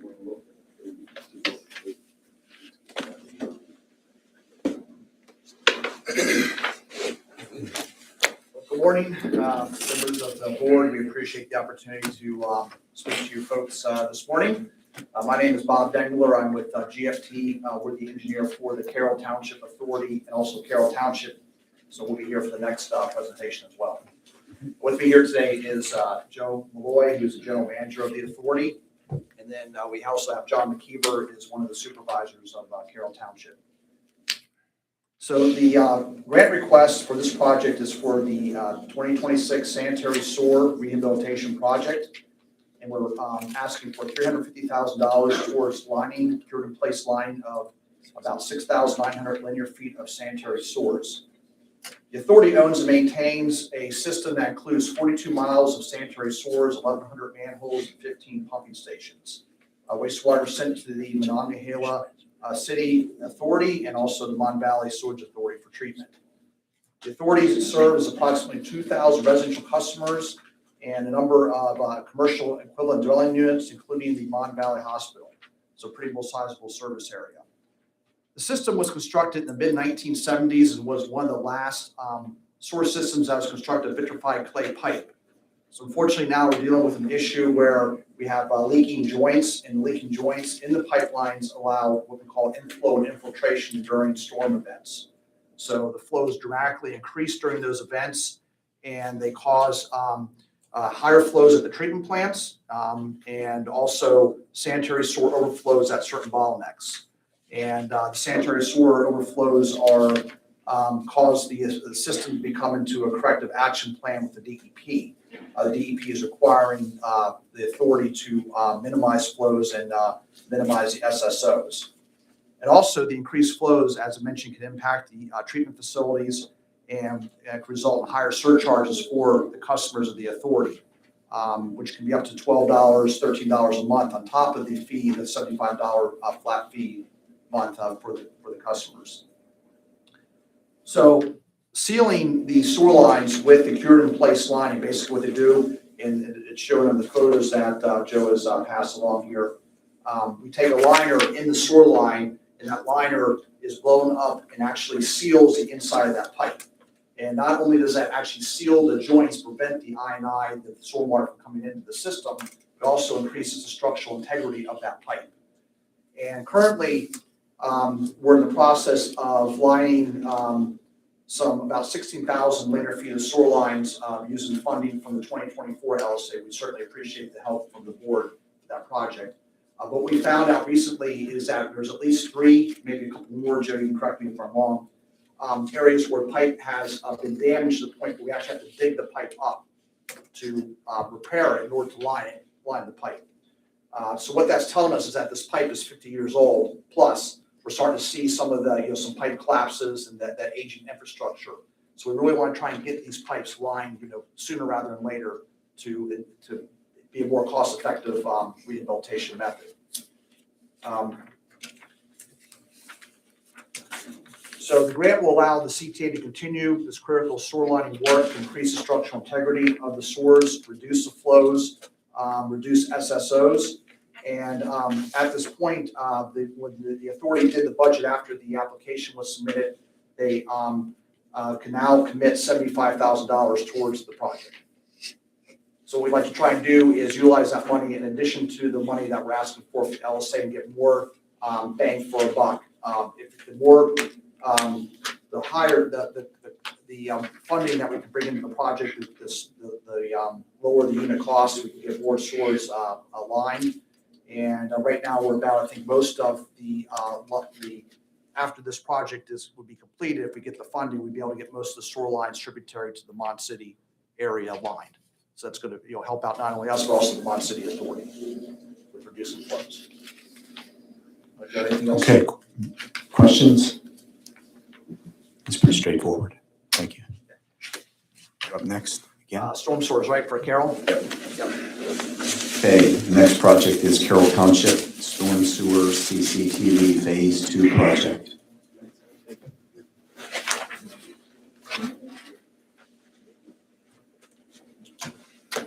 Okay, so put on my Carroll Township hat, take off the Carroll Township Authority hat. And with me here is Jonathan Keever, is one of the supervisors of Carroll Township. So the Carroll Township owns and operates approximately 31,000 linear feet of public storm sewers within the township. And this project is asking for a grant of $100,000 to inspect 3,300 linear feet of those sewers by what we call closed circuit televising. We'll put a camera in the pipe and actually televise the pipe, and we can look at that video and determine if there's defects in that pipe that we need to repair. And right at this point in time, much of the condition of the storm sewers are unknown. So what we've noticed the last couple of years is failing storm sewers have caused sinkholes and other issues where the township has actually had to go out and dig up these sewers and replace the pipes. A lot of these sewers, I mean, they're decades old, maybe 50 plus years old. They're corrugated metal pipe, otherwise known as tin whistle pipe. So here's some photos here of some of the tin whistle pipes. You can see on the invert of the pipe here, this you can really see here, the metal is corroding, deteriorating. It's just bare soil. So what happens there is you get these big rain, gully washer storms. The water just pull that material out and it causes a sinkhole. And what that causes is a very expensive repair. Here's the result of one that was just done here recently, last year in the township. We want to avoid this right here. We don't want to have to dig up the streets, have to replace the pipe. Very costly replacements. So what the township wants to do is inspect the pipes, determine the condition of the pipes, and put together a corrective action plan to line the pipes. Again, similar to the sanitary stores we just talked about. We can line that pipe at a much cheaper cost than actually digging up and replacing it. But we need to have that information to know where that lining needs to be done.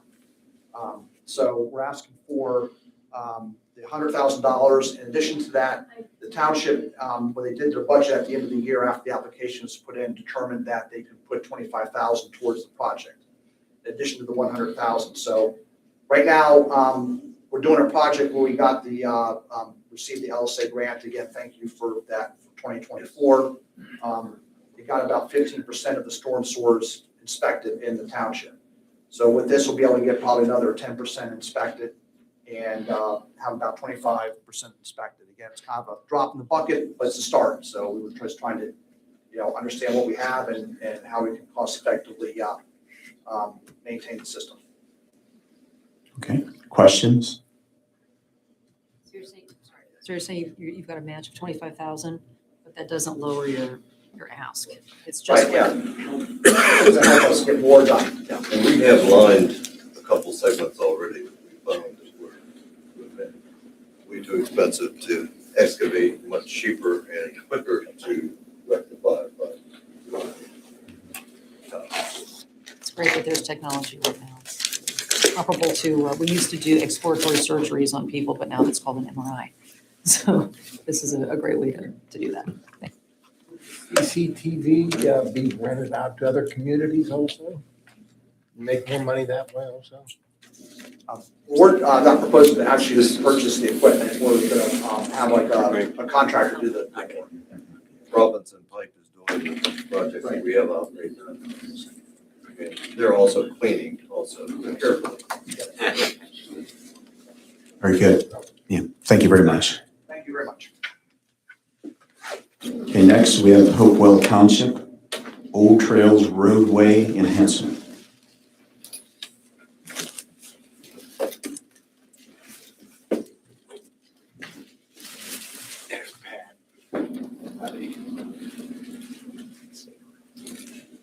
Good morning. Morning. I'm Kim McMillan from McMillan Engineering.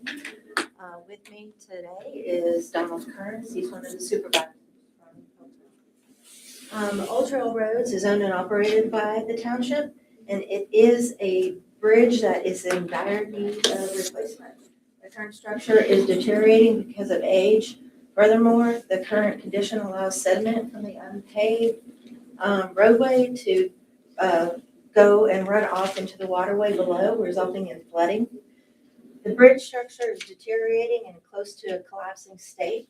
There are residents that live on the other side, and they would be shut off from the community as this is no outlet on the other side. So community emergency vehicles, public transportation, any school buses, anything, just could not get past that. Our scope is to install a arch plate culvert in replacement for this bridge. The township does continue to do maintenance. The last major maintenance on this was last spring. But again, because of the condition of the road, the narrow circumstances of it, the no side protections, they decided that it was a better idea to seek replacement. So we are here to ask for that. This is a rural community. There's only about 850 residents, so the cost on the people is rather burdensome on them, so that's why we're here seeking this. We're asking for $233,000 plus. The township does recognize that if they help, that helps the situation, for asking for the money. And they do have $21,000 set up to put to this project for themselves. So that is pretty it. It's kind of dry. Very good, very good. Questions? Have you considered checking with Conservation District on a dirt and gravel project? We have had them out, but for some reason, the condition of the rocks falling into the stream, they denied the project.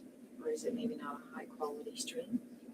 I'm not sure. Okay, thank you. Thank you very much. Thank you.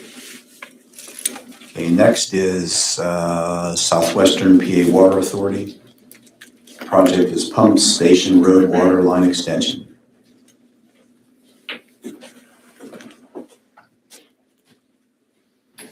Hey, how you doing? Hi. Back again, I'm Kevin Zakowicki, Scott Hartley, one of the Hamilton Township Supervisors.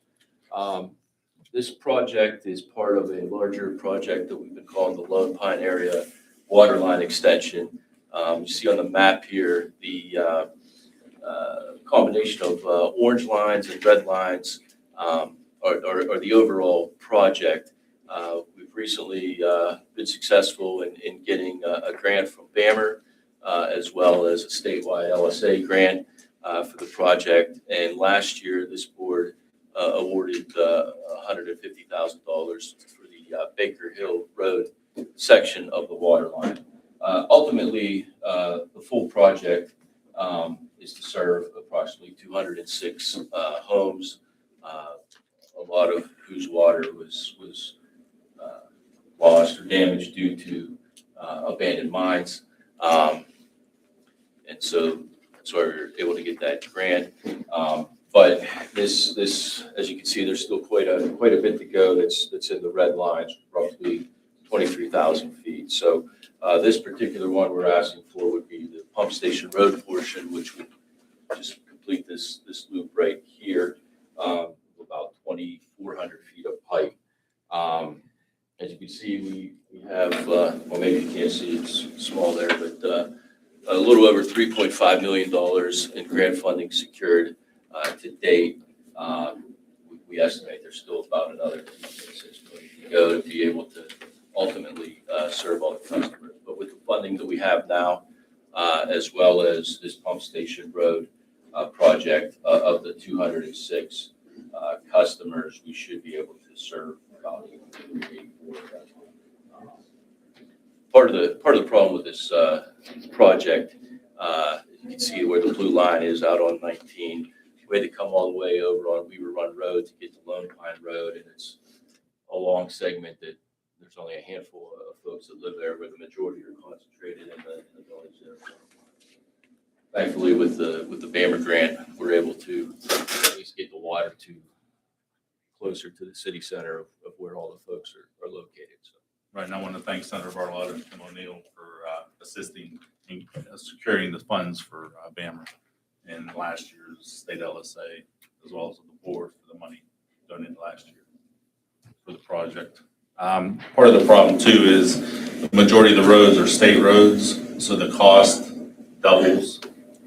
Instead of being just on a township road, the state roads, the cost, what is it, 150 to 175 a foot versus a township road, it's like 70, 75. So it's crazy.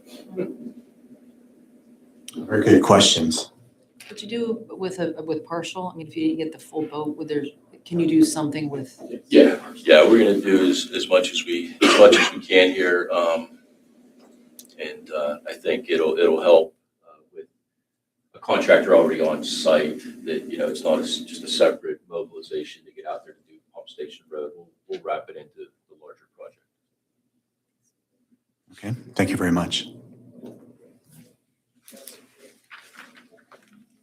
Okay, next project is Bellsville Borough. The Bellsville Borough Rehabilitation of Borough Building Phase 2. Yeah, so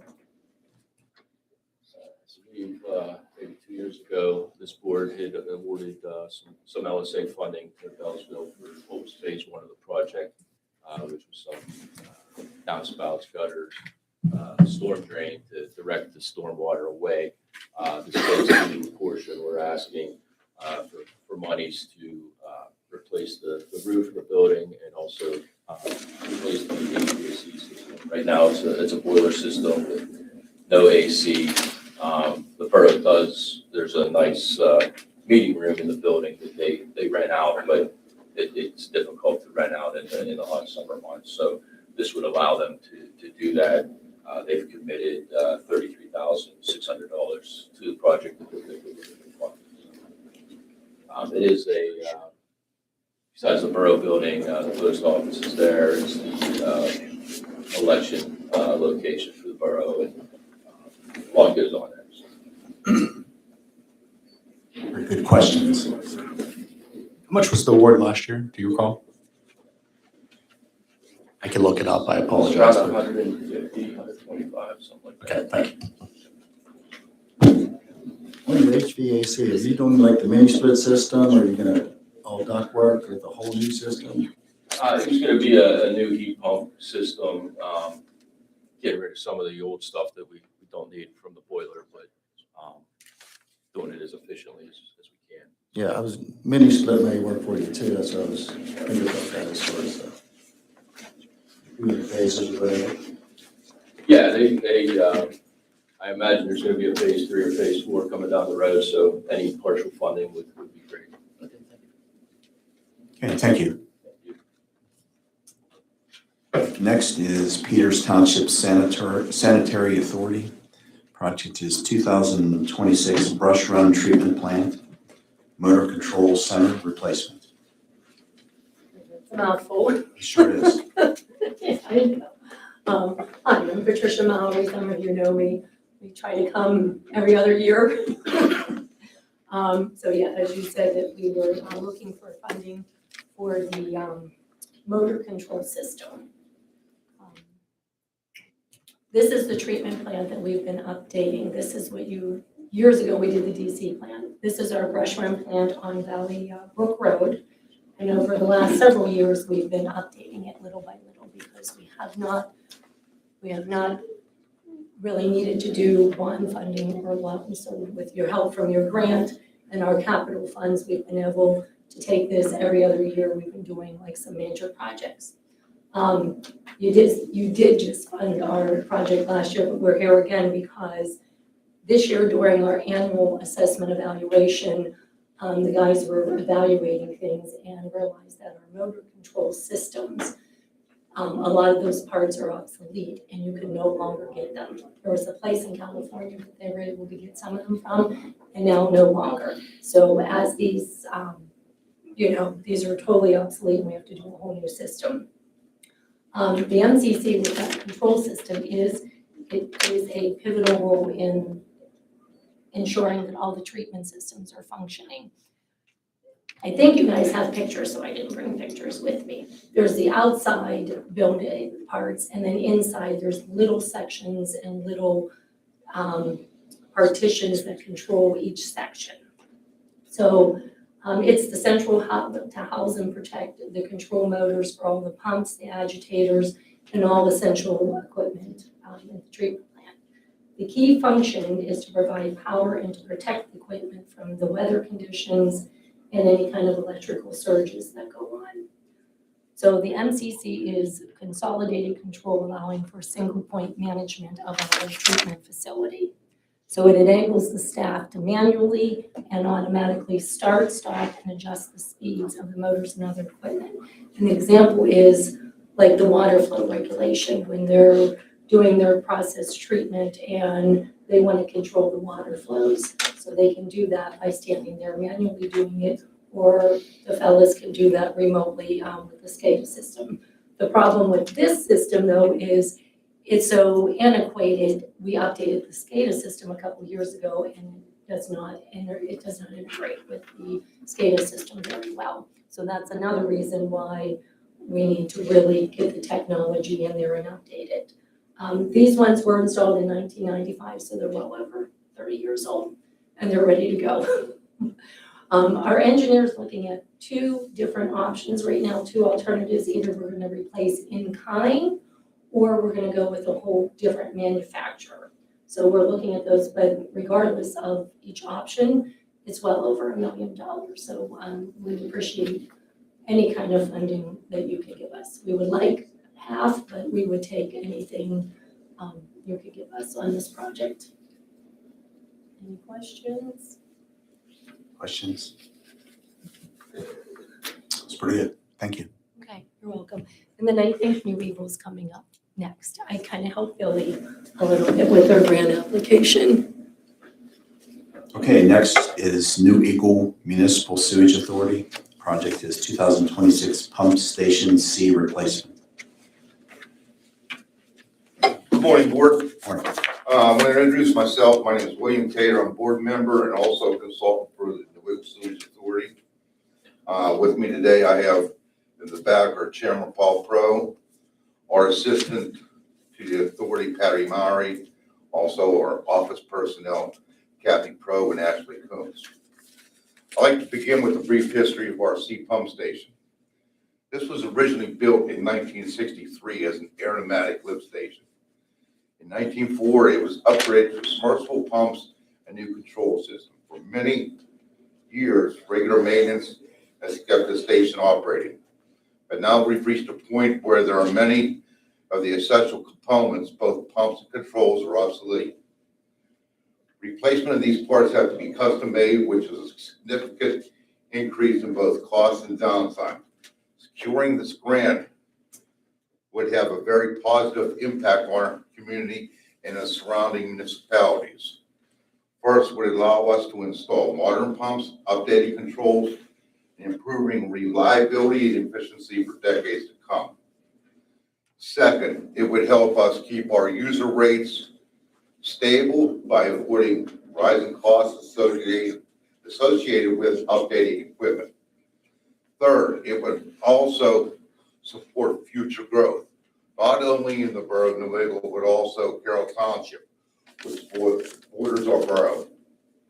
It would also benefit Union Township, particularly the Courtney area, as well as the nearby industrial corridor, which houses Matthews Mine and West Penn Fire Plant. Developers have already approached us about projects in these areas. So in total, the investment will open the door for new development across 3 municipalities, Carroll Township, Union Township, and New Eagle. Altogether, approximately 2,626 acres of land could be in a position to receive domestic sewage service. This project isn't just an upgrade. It's a long-term opportunity for growth, stability, and regional development. I want to thank you for the time, for understanding this project, and your support will be greatly appreciated. Any questions? Thank you. Thank you. Township's much more. Okay, next is Borough of Spears. Project is Renson, I'm not pronouncing it right, Boulevard, Spears Borough Bridge and Corridor Improvement. Hello, good morning. Good morning. Morning, Board. My name's Timothy Hurd. I'm the mayor of Spears. Just want to give you a little bit of background here. The bridge is critical to the survival of 500 jobs with an additional 200 to 250 jobs through GE's expansion. It is home to doctor's offices, kidney dialysis, FBI, the methadone clinic, and others. We have already spent over $200,000 in repairs, with PennDOT stating that the bridge deck needs to be repaired.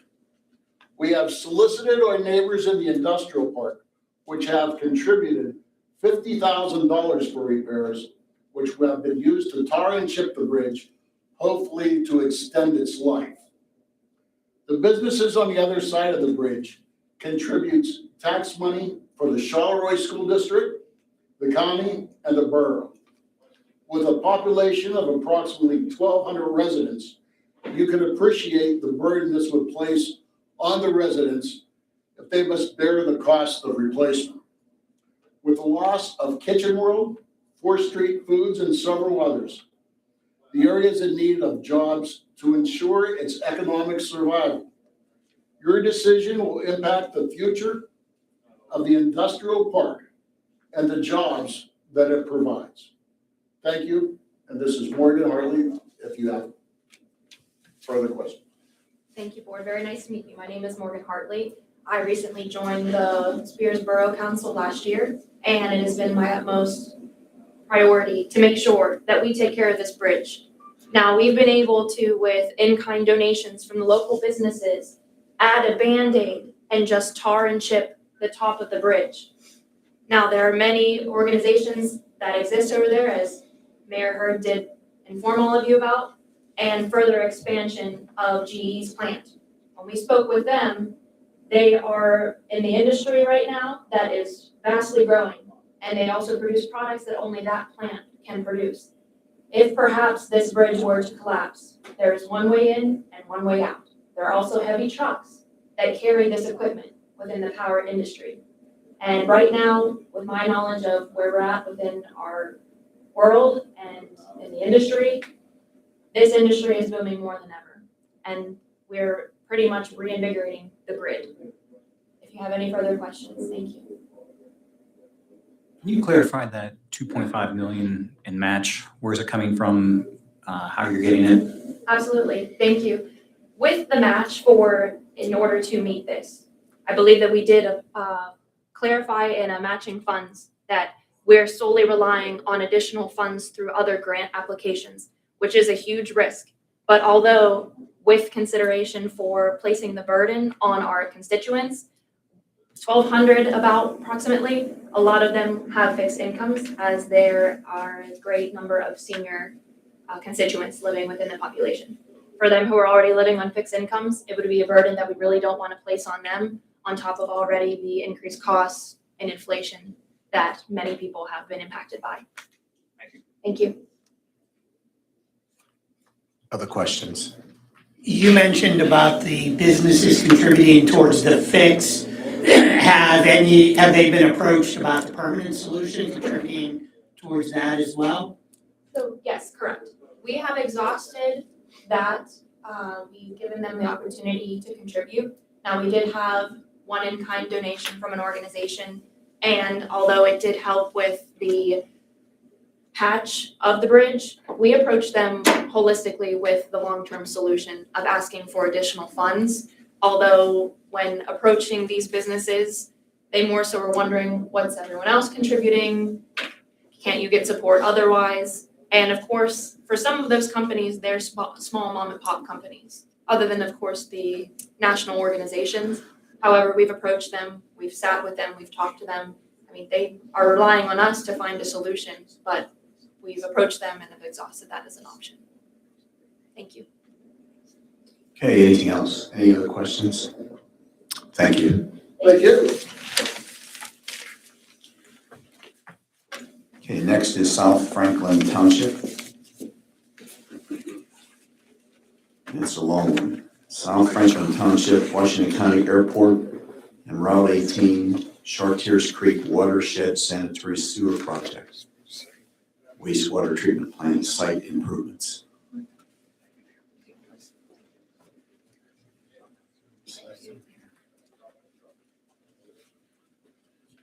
that's good.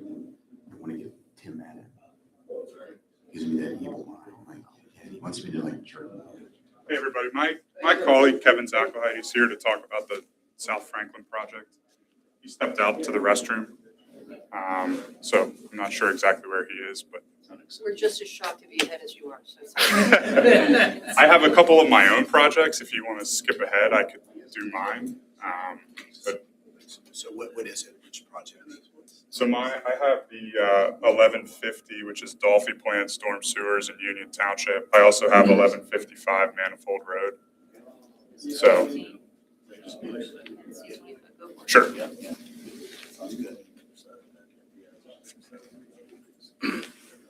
Okay, next is Dolphy Planned Storm Sewer Installation, Union Township. Here's Kevin now. Do you guys want to jump back to start? I can do mine. if you'd Yeah, like. just Sure. move forward. So, so my name is TJ Stevens. I work for Banks and Engineers. Our office is the consulting engineer for Union Township. The township has put forward this grant application for some storm sewer installation in what's referred to as the Dolphy Plan lots, which if you're familiar with Union Township, as you're going down Route 88, it's near that five-way intersection in the township there. So that plan of lots was laid out in the 40s and the 50s, and it has very minimal storm sewer infrastructure right now. It's basically limited to a few cross drains and old inlet boxes that are really no longer functioning and are overwhelmed at this point. So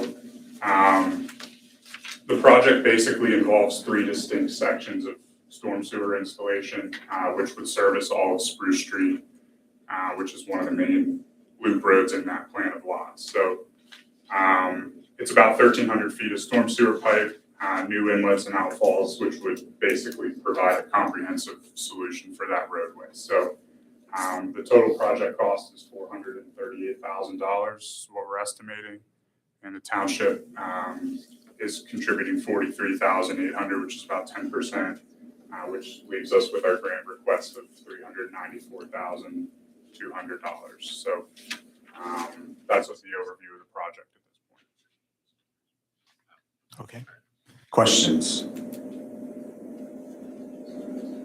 Okay. You want to just go to the next one?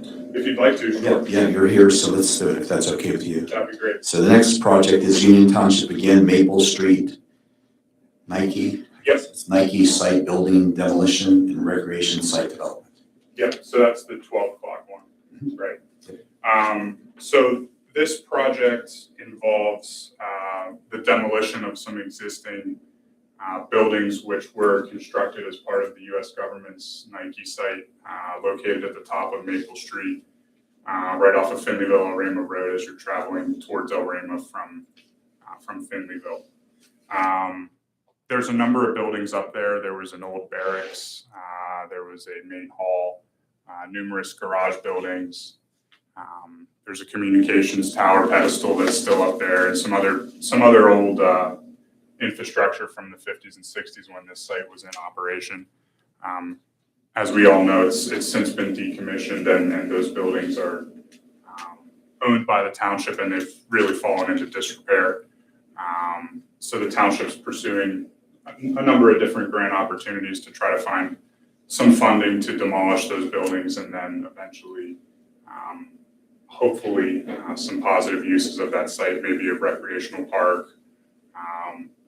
It also sits very high in elevation, so it's a logical option for communications and emergency management and so forth. So there's a number of long-range beneficial uses of that site that could come forward, but they really can't proceed until those buildings are demolished. So the demolition, we're expecting around $215,000.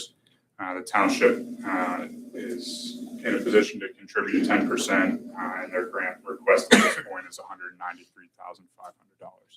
I did want to just pass along to the board that this project was a recipient of a statewide LSA grant, which was announced in December. So the township did receive some funding already towards this project. So If there's any questions, I'd be happy to answer.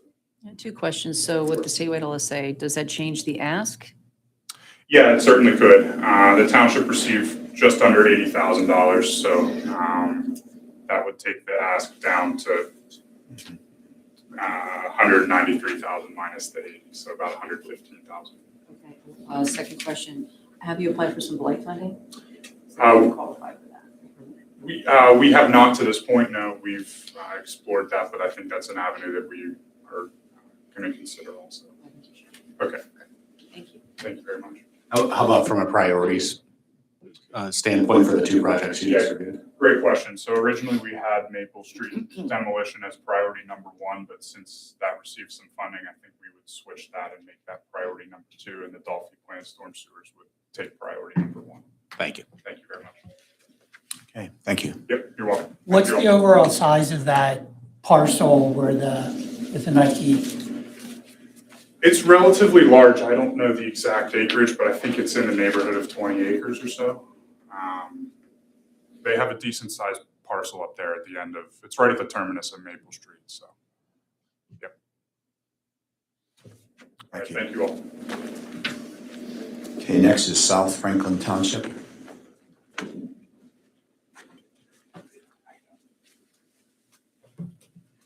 The project is South Franklin Township, Washington County Airport and Route 18, Chartiers Creek Watershed Sanitary Sewer Project, wastewater treatment plant site improvements. So South Franklin has, over the last few years, taken on,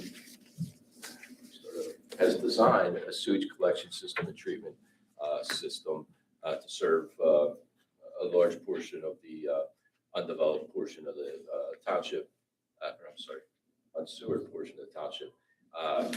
During the 537 plan, we found that area to have about 80% malfunctioning online systems, showing a need for sewage.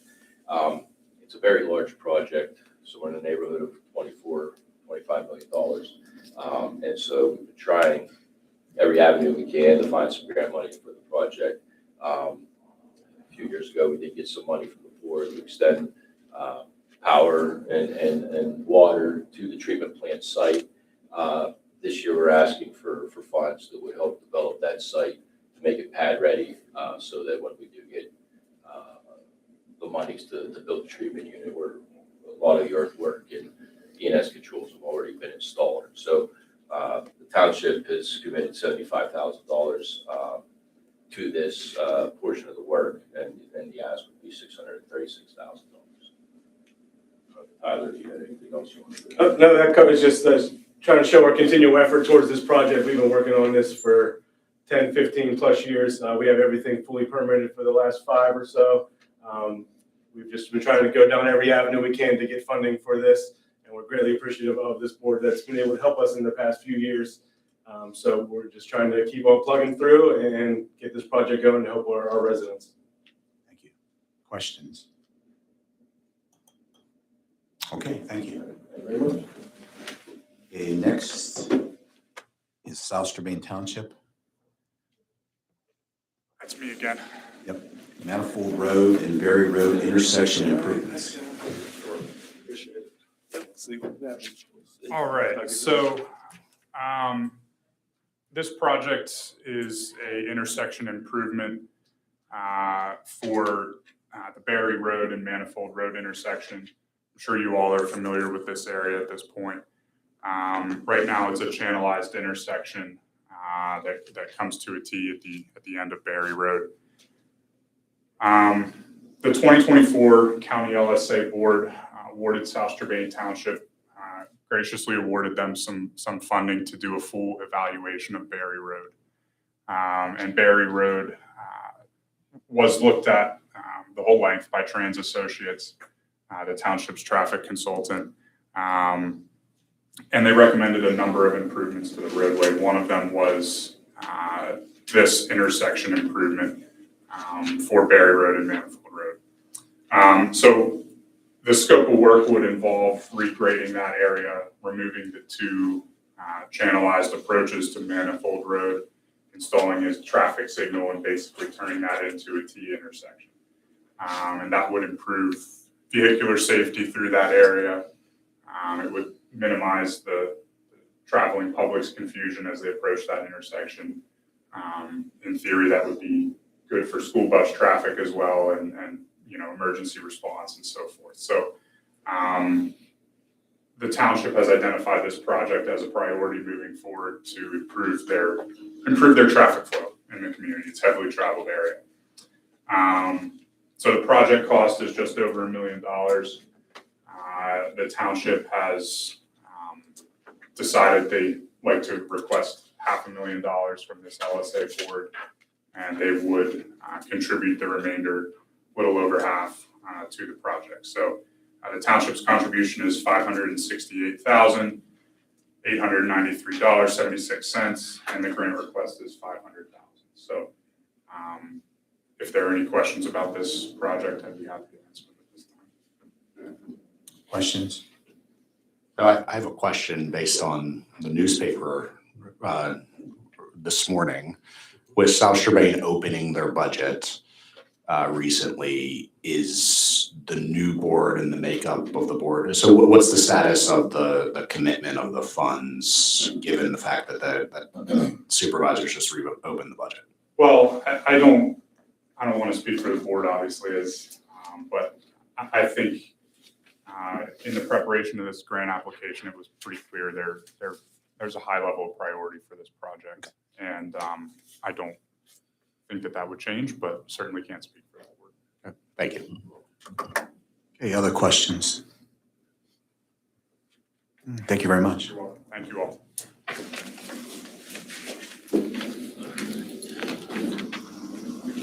Okay, that leads us to our break. Guys are ahead of schedule.